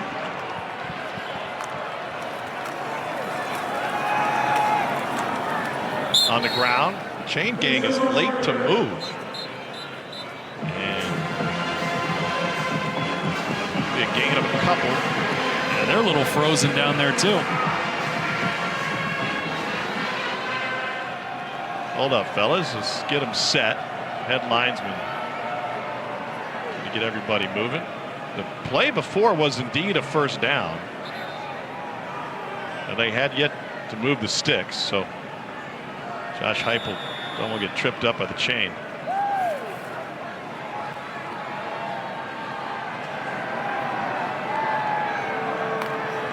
Second and 6 for Aguilar in Tennessee. Deshaun Bishop, redshirt sophomore at Carnes High School in Knoxville, Tennessee. He was slated to go to Coastal Carolina to play for Jamie Chadwell. Chadwell left for Liberty.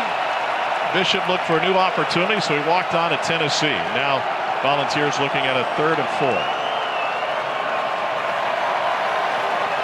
Illinois showing blitz. They got to give Joey Aguilar time to throw this ball.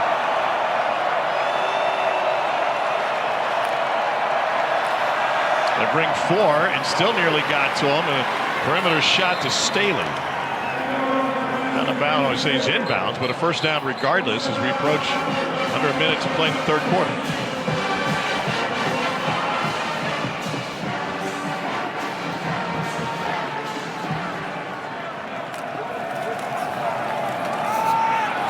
Off the left side is Deshaun Bishop to the logo and nearly to midfield.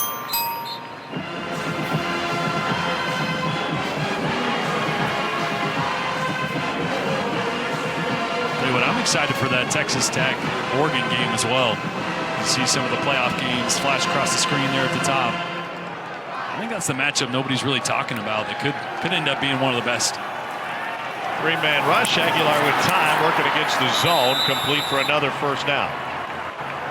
There we go. Rodarius Jackson, the true freshman, talented true freshman, getting involved there. Said his name a few times tonight. And that will take us to the end of the 3rd quarter.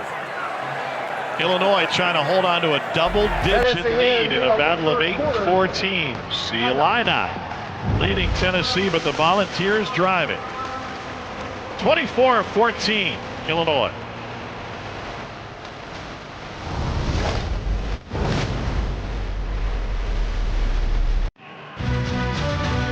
From Music City, USA, we head to the 4th quarter. Illinois leads Tennessee 24-14. Tom Hart, Jordan Rogers, Cole Kubelik.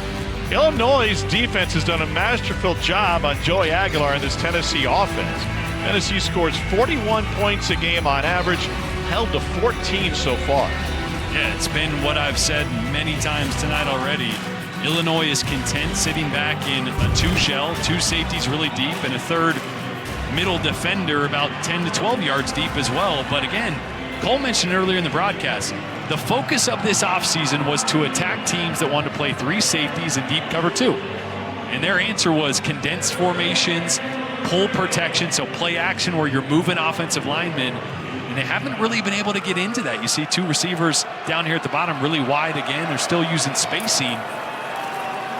Illinois had that one snuffed out from the jump. It turns into a 2-yard gain for Deshaun Bishop. This is where it's frustrating, but if you're Joey Halsley, you got to just keep running the football. If you're driving the football, it's a 10-score game. You still got time on the clock. And Bishop blown up in the backfield. He had nowhere to go. Angelo McCullum all over that play. He was playing varsity football as a freshman at 13 years old. And the Pickerington, Ohio native found Bishop in the backfield. That is just a great read by McCullum. He sees that the whole way. Eyes up, watching the quarterback, reading the drops of these offensive linemen. And now 3rd and 15. 3-man rush this time. They bring a 4th. Aguilar over the middle. A little low, but good for the first down on the catch by Mike Matthews. The times Illinois has only brought 3. Aguilar has had ton of time. That's a great catch there by Mike Matthews. Here's Bishop. Gonna lean it back inside. Picked up 4. Gil Rosiak with the stop.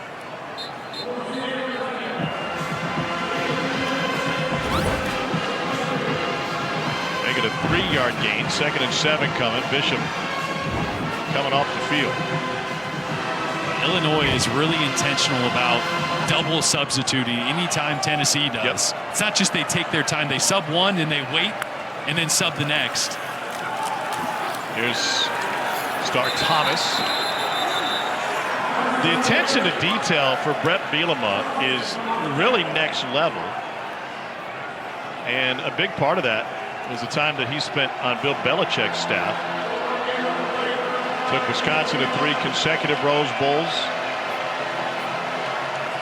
It's going to be the 12th play of the drive now for Tennessee.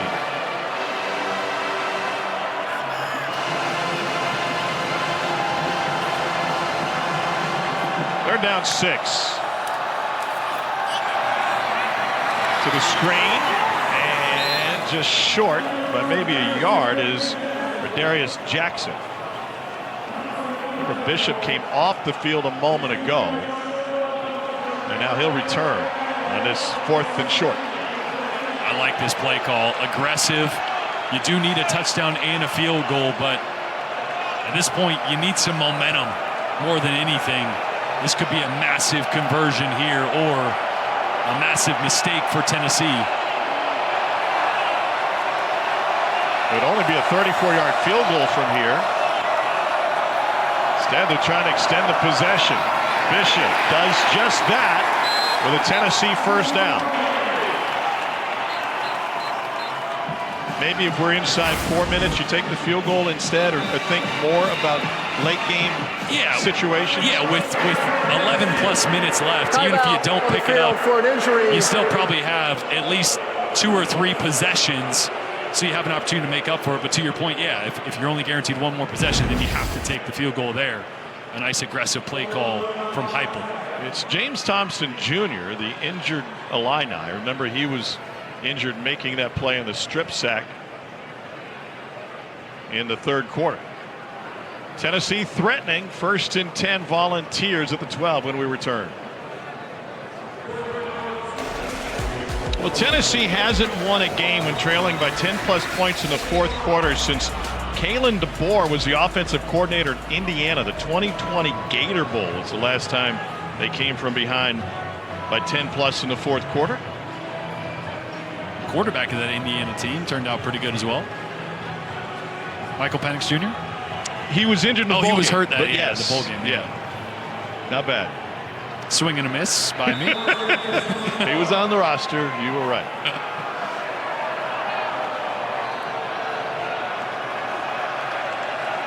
First and 10 for Tennessee, down 10. Deshaun Bishop, massive hole, and then he bounces to the outside and in. Touchdown Tennessee. Deshaun Bishop from 12 yards out. Volunteers have made a game of it here early 4th quarter.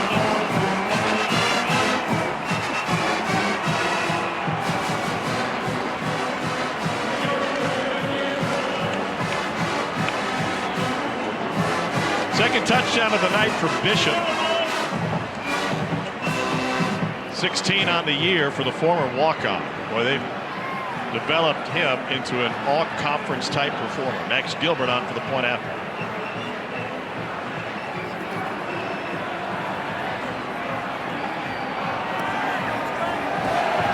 Into the net. 3-point game. Can't get bored taking profit. Yeah, and just a 6-man box again. So 2 safeties playing kind of a cover 4 shell look down in the red zone. A lot of teams do that, but the numbers tell you need to run the football, and Joey Halsley has been diligent in doing so, and it pays off for Deshaun Bishop once again. Grandpa played at Tennessee back in the 80s. He has been a breakout star for the Volunteers.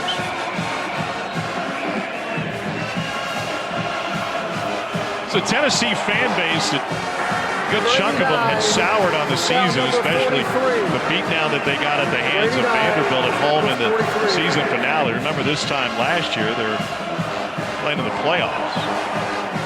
But the hardy faithful that are in the building tonight are now excited about an opportunity for more drama. And every time Tennessee comes to this building, they seem to have just that.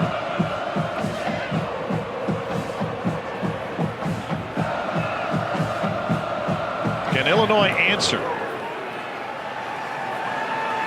No return for the Illini. Let's give the Tennessee history of the Music City Bowl going back to 2010 against North Carolina. Tennessee up with 16 seconds in regulation. TJ Yates spiked the ball. They thought time had run out. After review, they gave one more second. That would change the rule the next year. And Tennessee matched up with Nebraska. Derek Barnett got his 33rd sack. That's a school record-breaking Reggie White's mark.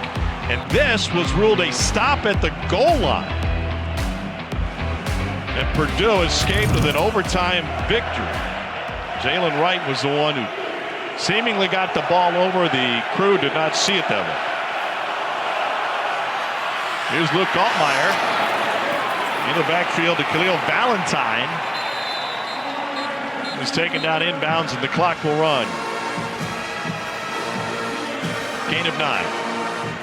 Altmaier again with a ton of time in the pocket. Looking to his left, works through all his progressions, hits the check down to Valentine. Tennessee really feeling the pains of not having Joshua Josephs out there. But they just need to find ways to win. I mean, they got a bunch of good dudes up there. This defensive line is loaded with talent. Here's a first down run for Valentine, and he rumbles past midfield.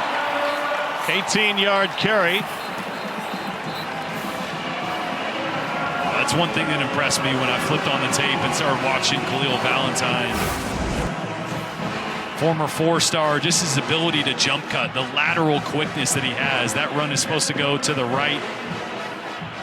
It's all clogged up. Little jump cut and acceleration after that. Nice read and a nice game.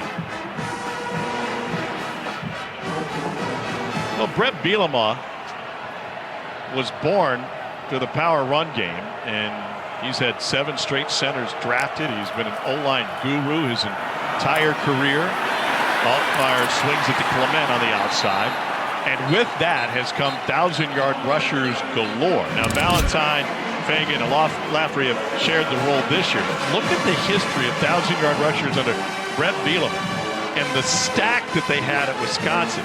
Hill gave way to Clay, who played with White. Then Monty Ball was setting records, gave way to Alex Collins. He was together with Jonathan Williams and Raleigh Williams at Arkansas. What did you tell us? One year they were like 20 yards away from 3,000-yard rushers at Wisconsin? Jeez. Yeah, I think that was Clay, White, and there's one other guy from Florida who's on that team. Loss of a yard that time. Lawford. He's got Brett Bielema's got an interesting approach when it comes to recruiting. Doesn't he, Cole, when he meets with a player prospect for the first time? Well, it's all about relationships with Brett Bielema. He said one of the first things I like to do is ask them about their name, which you would think is kind of obvious, but he wants to know how you got your name, where your name comes from. He said some guys have no idea. It's just the name that my parents came up with. He said, but you can learn a lot about a young man, and you get them talking. Obviously, then you learn about their family, their parents, their grandparents, and just kind of part of how he operates as a head coach. Altmaier slings it inside. There's a catch by Beatty. By the way, going back to that 3,000-yard rush with Monty Ball in 2010, finished with 996. Oh. He's from St. Louis, actually, not Florida. Couldn't get him 4 more? Yeah, come on, what are we doing? Got a bunch of NFL guys on that O-line. Third down 5. Huge play for the Tennessee defense. Remember, this is going into the wind, so probably 2-down territory for Illinois here. Illinois averaging 8 yards a snap on this drive.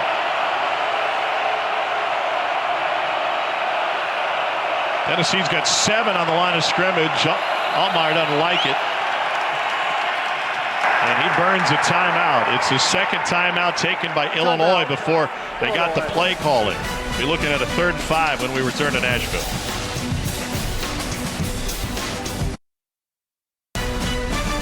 The Liberty Mutual Music City Bowl is brought to you by Liberty Mutual Insurance. Only pay for what you need. And Gaylord Opryland. Accommodations provided by Gaylord Opryland Resort, making moments together extraordinary. Hey, Doug. Caught the even, finally. They're down 5. A 3-point game. Cole, you could use that blanket, I bet. Seems a little chilly down in the field. It's not toasty. You did not pack well, did you? I didn't. No. Yes, you missed the boat. I knew it was going to be cold. Well, Cole, in case you were wondering, I got a space heater up here, and I got 3 of those hot hands in each pocket. I have 17 in all of my pockets. Yeah, but you don't have the weather app on your phone. They're down 5 for Luke Altmaier in Illinois. All right, Tennessee showed blitz last time. It's what caused Altmaier to call the timeout. Not bringing it here.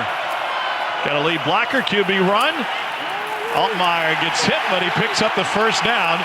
Trying to run behind freshman left tackle Nathan Knappich, and Knappich got just enough to free Altmaier. And it's a great call, because just in case Tennessee came out and had that all-out pressure again, you bring quarterback run because you get an extra blocker. You get your big running back, Caden Fagan, out there as a lead blocker.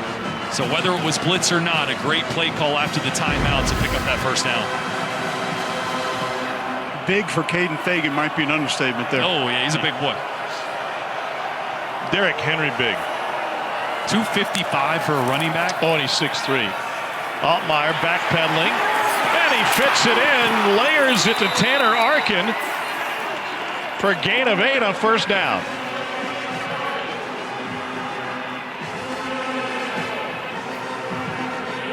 That's a great throw by Altmaier, falling away a little bit. Little tight end throwback delay. You mentioned Altmaier, though, kind of welcoming that pressure a couple of times. I go back to that conversion. One of the things he told us when we met with him, he said, I want to be remembered as somebody who played the game tough. Well, he's done that. Hand off to Valentine. Well, that offensive line playing tough. This got me thinking, too, Tom, what you mentioned earlier in the broadcast about him having the opportunity to maybe go to a different school. Yep. Where would that have been on the priority list for Ole Miss Luke Altmaier compared to now? Doesn't feel like that would have been very high up the charts, but now something means a lot more to him.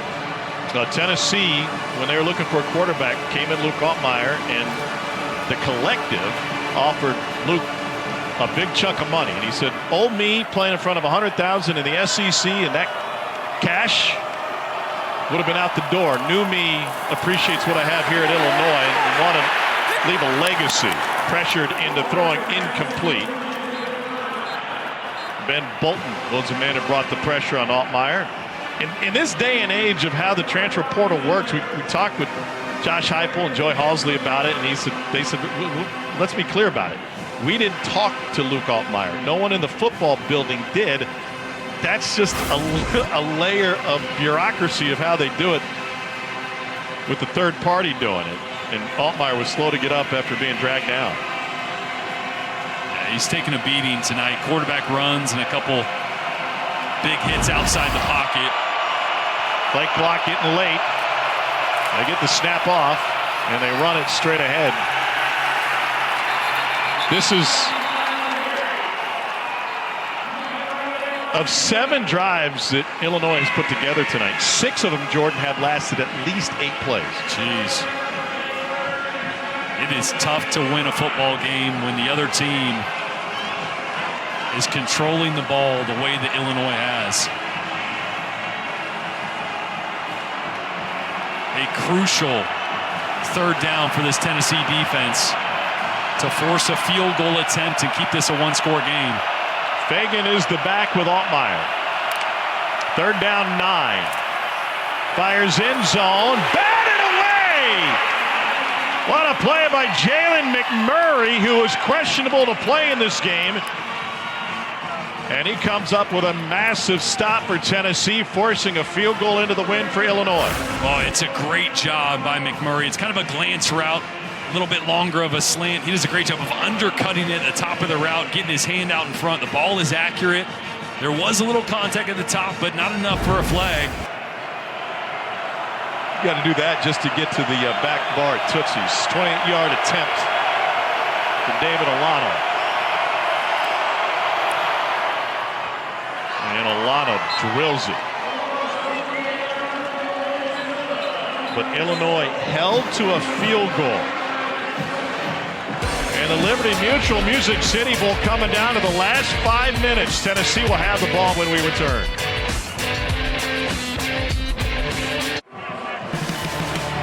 Well, first, Cam's got to glow up, and then Illinois on the verge of winning 9 games in consecutive seasons, 9+. They got 10 last year, including the bowl win against South Carolina, 8 so far this season. Brett Bielema has done a tremendous job bringing belief to Champaign-Urbana and into the football program. That's why it hurt so hard when they fell out of playoff contention. He said the secret to that is I never told my team that we're on the path to the playoff, or we had it right in front of us, despite the great start being a top 10 program 6 weeks into the season. And they lost 3 of their final 6. You understand the loss to Indiana, #1 team in the country, despite it being a blowout, and then to Ohio State. But they went on the road to Washington, turned the ball over, and got outplayed in the rain in Seattle.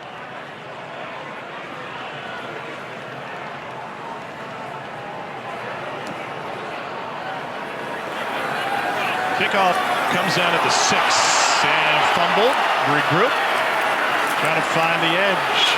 And look at this. Javon Dodson's got the sideline, and he may go. Trying not to run out of steam. Dodson takes it to the house. 95-yard kickoff return. And Tennessee is a kick away from the lead.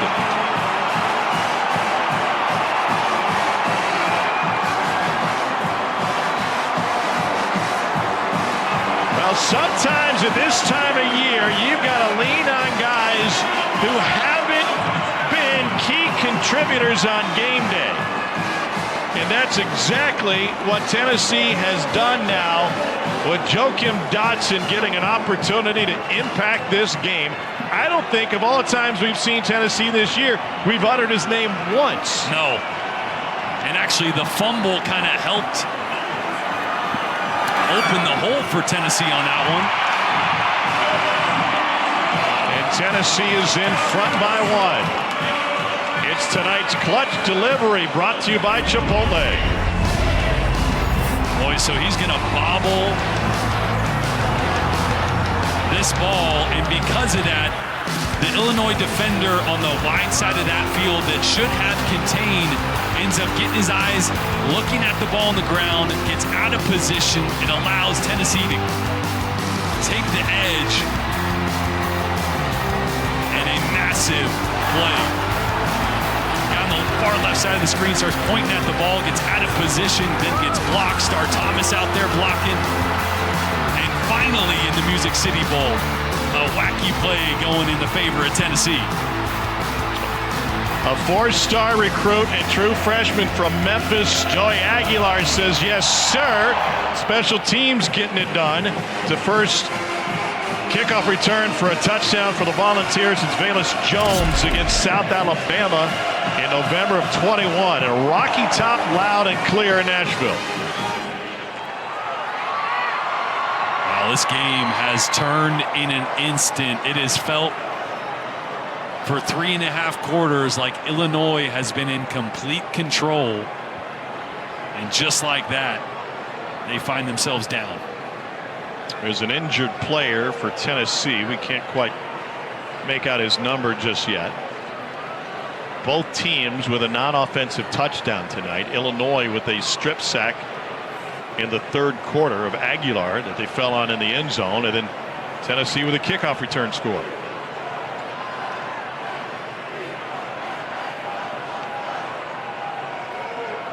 And this injury, the only thing dampening the mood here at Nissan Stadium after Tennessee faithful that showed up tonight had a reason to come out of their seats.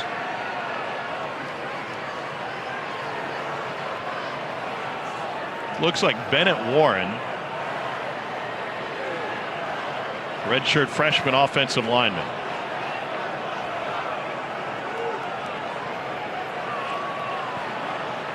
By the way, Joakim Dotson getting the opportunity in the kick return game because Tennessee's got guys who have done that all season who are not playing in this game. Yeah.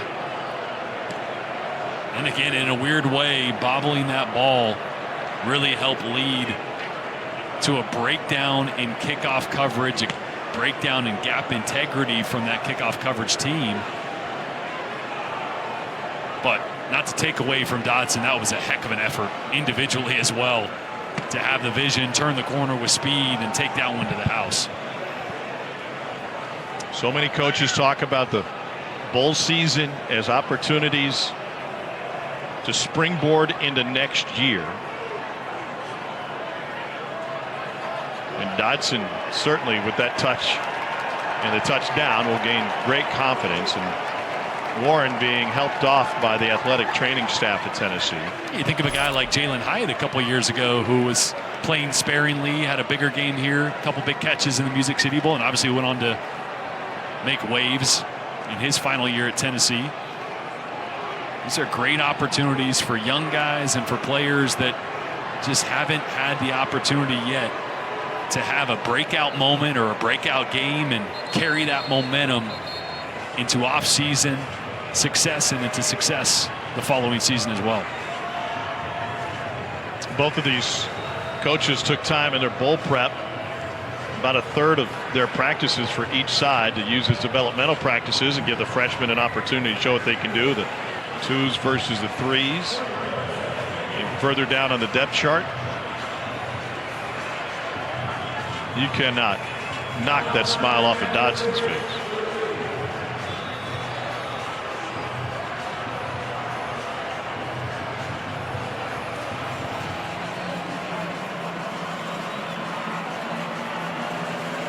.458 to play in regulation in Nashville. Tennessee up by 1. No return. Coming up next, bowl season rolls on. Number 16 USC matches up with TCU in the Valero Alamo Bowl. Trojans 2-5 all time in bowls played in the state of Texas. They've lost 4 straight. Last one, the 95 Cotton Bowl against Texas Tech. Cole, the Alamo Dome will be a little toastier than what you're experiencing down on the field here today. Can't even talk. Luke Altmaier is one of the best in the country in game-winning drives, final minute or overtime. He leads all active quarterbacks with 6 over the last 3 seasons. Altmaier steps away from pressure and gets past the 30 and up to the 32-yard line. And it's because of veteran decisions like that. Don't force a ball into tight coverage.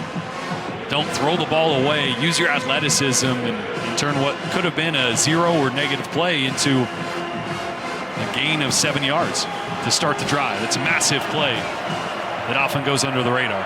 Fred Bielema referenced one of those big comebacks, an overtime win on the road against Nebraska, as Altmaier's coming out party as an Illini. Here's Lafferty, and he's into Tennessee territory. The junior from Gibson City, Illinois, showing his track speed. It's a 28-yard pickup. Now Andre Turrentine, number 2 on the backside, gets his eyes caught in the backfield, over pursues that one, loses contain, and Lafferty takes advantage. Longest play of the night for Illinois. Good push by Josh Kreutz, and Brendan Henderson, the right guard, kind of took that double team with a defensive tackle up into the linebacker's lap to make that vision that Jordan was talking about a little bit more difficult. Mainly upperclassmen on that Illinois offensive line, the exception being left tackle. Altmaier fakes left, comes back screen right, net is blown up. Trying to get it to Lafferty. And it was Edwin Spillman.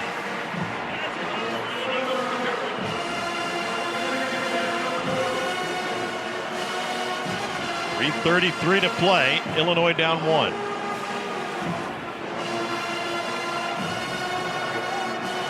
William Inge was a college teammate of Brett Bielema at Iowa. Their lockers were situated right next to each other. Inge said it was the coaching staff we played for that got us prepared to be coaches. Inge acting DC tonight for Tennessee. QB draw. Altmaier with the pump fake. Throws a couple. And they'll be set up now for 3rd and 3.5. Again, kind of this gray area of the field. We've seen a few field goals attempted in this area. The first one for Illinois came up short. Well, didn't come up short, but got knocked down by the wind and ended up going wide right. So you wonder how confident Brett Bielema is in kicking a little bit of a longer field goal going in this direction here on 3rd and short. Injured Tennessee player gives Illinois an opportunity to talk about it. It's David Hobbs, junior from Concord, North Carolina. He's a 5-star recruit, #1 player in the state. Well, it's never boring when Tennessee comes to the Music City Bowl. There's always some sort of drama, and now after the kickoff return for a score, it's a 1-point Tennessee lead. Nashville's never boring. You know that from Tootsie's last night. Oh, thank you. What does Luke Altmaier bring to the table in moments like this? Decision making, right? The first play of that drive, instead of forcing a throw, just using his legs. Find ways to get positive plays, not incompletions and not negative plays. That takes a guy that started a ton of football, and he has over his career here at Illinois. So it's the decision making that bodes so well for him late in games, and that's why he's been so good at bringing them back. We talked to him a couple times this week, including right before the game today when he was out there for warm-ups. You could tell that this game has meaning to him. No doubt. I mean, not just because it's an SEC opponent, and he was in the SEC, not as a starter at Ole Miss, but as a guy that wanted to play in the SEC, now gets to prove that Illinois is good enough to take down an SEC opponent for the 2nd straight year. He did it last year against South Carolina, but we've talked about the historical context for this Illinois team, doing things or the opportunity to do something that has never been done and winning back-to-back 9+ season games. This is their back-to-back bowl game for the first time ever. And I was a part of a program that got to do things like that. Historical things that had never been accomplished. It's special. It means a lot to Luke Altmaier because he loves and has embraced this school and this fan base. Think about the difference in the program. Tennessee playing in its 57th bowl game. This is only the 22nd for Illinois.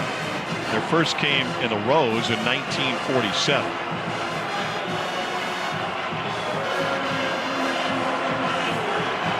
Again, potentially 2-down territory here, depending on if they gain a few yards or fail to pick up this 3rd down.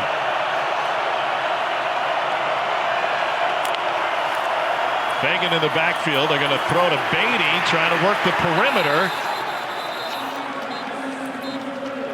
And the far side had it as a 1st down. The near side did not. It'll be 4th down, 4th and 1.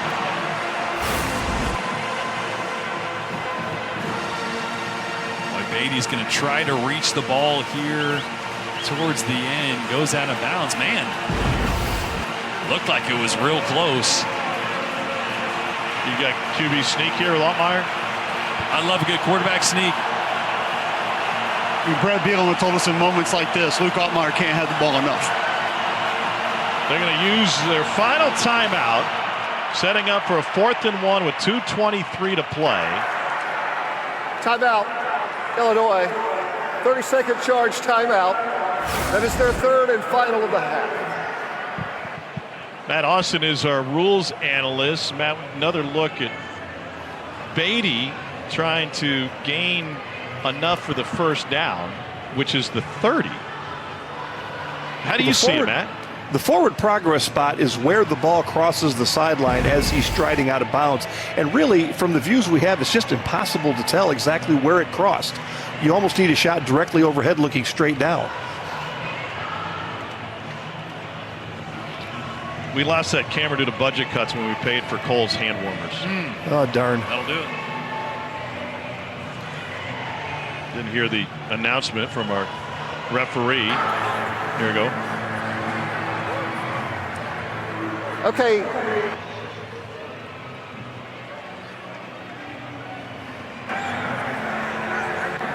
The ruling on the field, the runner was short of the line to gain. That play is under further review. Okay, so to Matt's point, forward progress ends where the ball crosses the sideline. And here's the look we have. It wasn't really extended.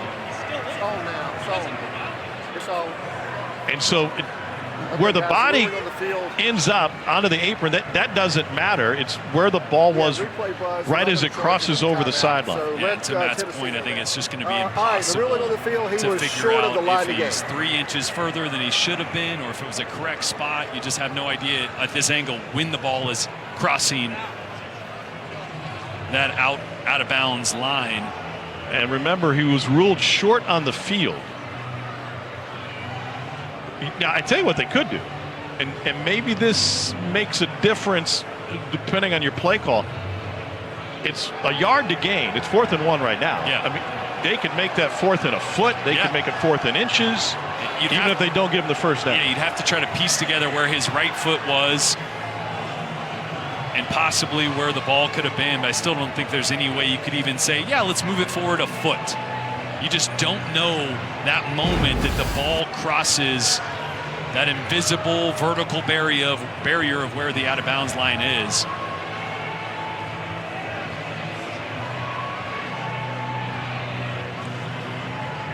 And again, crucial. Did they give them the timeout back? Or I don't know. They used the timeout with the play clock was at 1 second. Yes, I don't think they did. Right. So crucial that they now only have 1 timeout, because if they don't get this, if they hadn't used that timeout, they'd have 2 and the 2-minute. They did give it back to them because they have 1 now. Well, that's right. I mean, okay, I see what you mean. Yeah. But even still, it just paints the picture of how crucial this 4th down is, having just that 1 timeout. The clock will stop again at 2 minutes. But if you don't pick this up, that clock starts to go really quickly. So let me ask you an additional question. This is a bowl game. It's by all means an exhibition game. Obviously, both teams want to win. Everybody's focused on 1 yard. Here's the ruling on the field is upheld. Knowing Barry Lunny's creativity, knowing Brett Bielema's creativity, are we sticking with something in the A-gap here, or are we going to take a shot? I don't know if you take a shot, but is there a gadget-type trick play that you trust Hank Beatty? Depending on where you align him, doesn't look like that's what it's going to be. It's either going to be a sneak or possibly this little belly play to Aiden Laffery. Yeah, they love to go to the first man in this situation. Fagan is also in the backfield. There it is, and Laffery's got the first down and more. Inside the 20.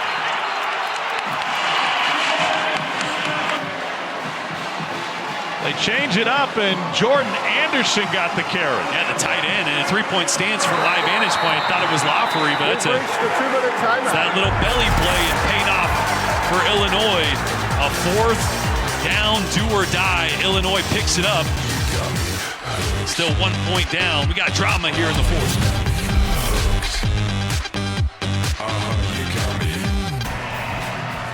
All right, Matt, thank you. Fans, you can check out the ESPN app for the Capital One post game immediately following the game. Illinois has run for 147 yards in the second half. But Tennessee with a long kickoff return for the go-ahead score. Now the Illini trying to answer.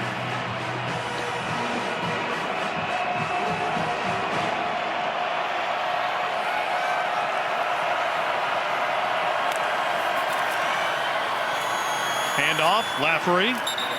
Now Laffery is able to pick up a few. And Tennessee uses a timeout. 1:56 to play. 30-second timeout. Tennessee, first of the half. Yeah, smart usage there for Josh Heupel, trying to keep as much clock available in case Illinois does score. Here's a look at the second half scoring summary. It was a strip sack for Illinois, and the Illini had a great momentum here in the third quarter. Tennessee was able to answer with a Sean Bishop touchdown. And then Luke Altmaier called his own number. I think a 10-point lead. Bishop again. And Tennessee got all the momentum on this 94-yard kickoff return. Just when you thought the Volunteers were dead in the water.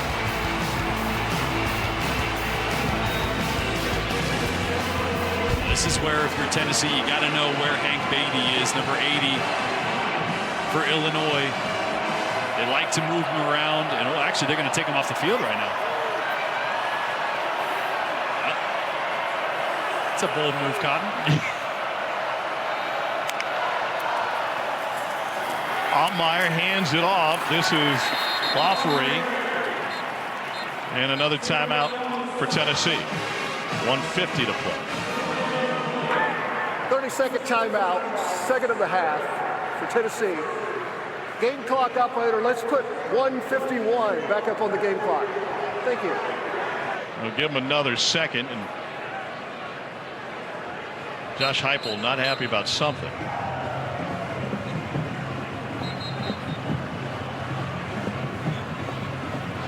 He's talking to the referee. They broke the huddle with 12. A guy runs off, and you guys didn't throw a flag. Yeah, he and Willie Martinez were out there right after the play, Tom. I think you're right. That's what they were upset about. Beatty was all the way out wide outside the numbers on the opposite side, then ran all the way back off the sideline. It was hard to miss.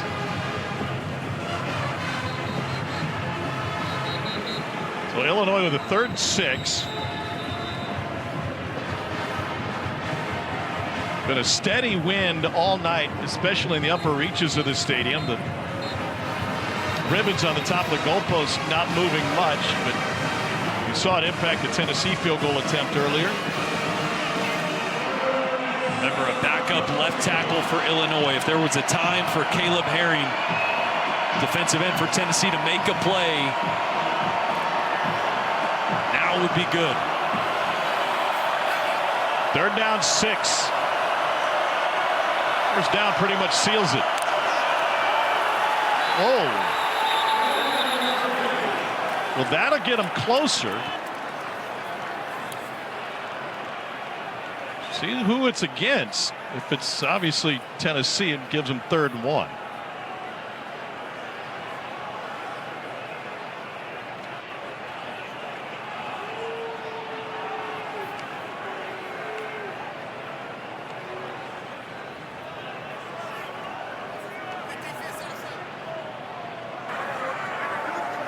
Offside with contact, number 90.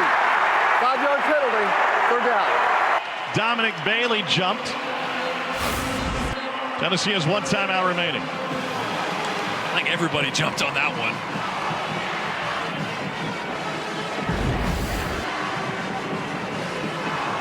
Now ball security key. Altmaier had a turnover inside the 10 in the regular season finale against Northwestern.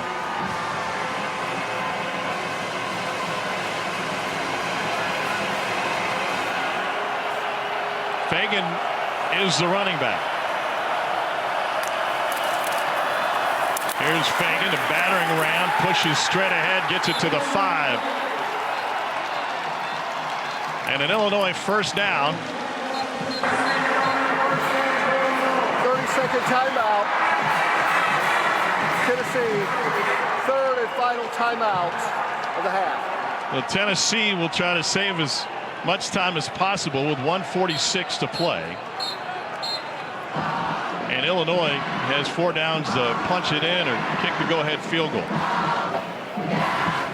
Looking for back-to-back bowl wins for the first time in program history. This is an interesting scenario for this Tennessee defense because they are out of timeouts with a new set of downs for Illinois.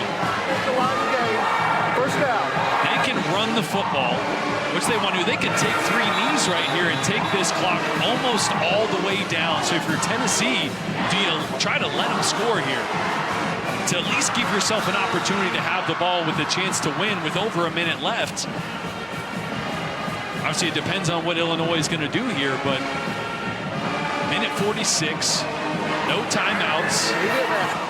And Olano, the kicker, has missed only one inside 30 yards and hasn't missed an extra point all season. College kickers are what they are, but it's a near certainty that Illinois would take the lead. They gave Tennessee the timeout back because they stopped the clock due to the first down, and that's why it restarted. Altmaier rolls right, takes it to the middle of the field. Now Tennessee can use another timeout, and they will. 1:22. Tennessee, third and final timeout of the half. 30 seconds. I see Illinois is going to be content to get the ball in the position that their kicker wants, which by that play right there, the kicker wants this centered up. They are going to try to attempt a game-winning field goal. I just say Hermano for the win. Load it up, get the brothers in there. Alano's made from 30 and 28 today, and Luke Altmaier leads all college football quarterbacks with 6 game-winning drives in the final minute or overtime of the last 3 seasons. And what a way to cap his run at Illinois.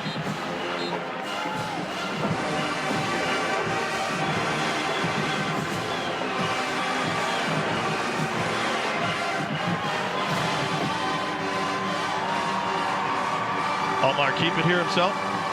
Oh, yeah. Yeah, they're not going to try to run a play to allow Tennessee to let them into the end zone. They're going to take a knee right where they want this ball, right down the middle for a chip shot field goal. They're going to do this one more time, take that clock all the way down. 14 years ago, Luke Altmaier was in the stadium watching Mississippi State beat Wake Forest in the Music City Bowl behind the player quarterback Chris Ralph. His dad was the team physician then. He said, I grew up around the program. I grew up around all the great quarterbacks that came through Mississippi State, including, of course, Dak Prescott. Had access to the program each and every day. And now here he is wearing an Illinois uniform, trying to set the Illini up for the win. They'll take this all the way down. Very well managed from Brett Bielema. They'll call a timeout with a few seconds left, and they will. Jordan, you mentioned that managed well. I go back to some of the things we learned about this program. Quarterback Wednesdays, where only the quarterbacks are allowed to speak in meetings. Quarterback meetings with no coach involved, where the quarterbacks have to give reports to one another. End of half meetings that they practice. End of game meetings that they practice throughout the course of the week. All of these things that Brett Bielema has gotten going at Illinois with his quarterbacks and his players, and Luke Altmaier said all of those have just infused him with confidence. I thought the interesting part of that Brett Bielema picked it up from his time in New England. He said, listen, Tom Brady would have quarterback meetings without Josh McDaniels.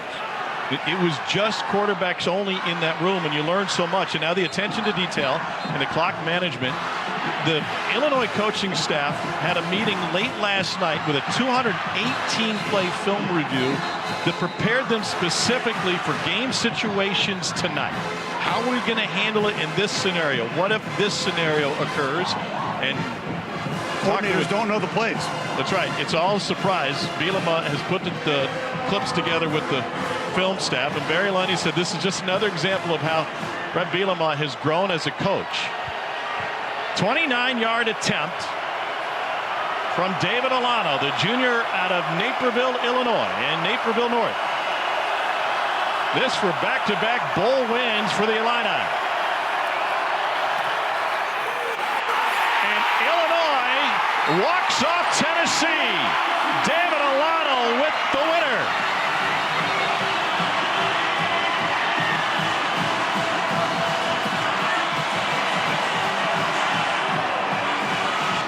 Bielema with back-to-back bowl wins for the first time in Illinois football history.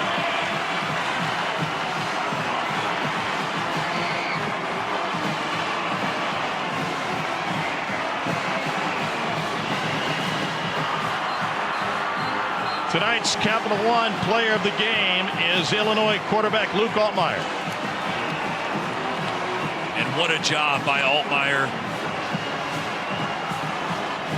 The late game decision making, the plays he made with his legs, the rushing touchdown, passing touchdown, the veteran quarterback with a historic win for this Illinois program.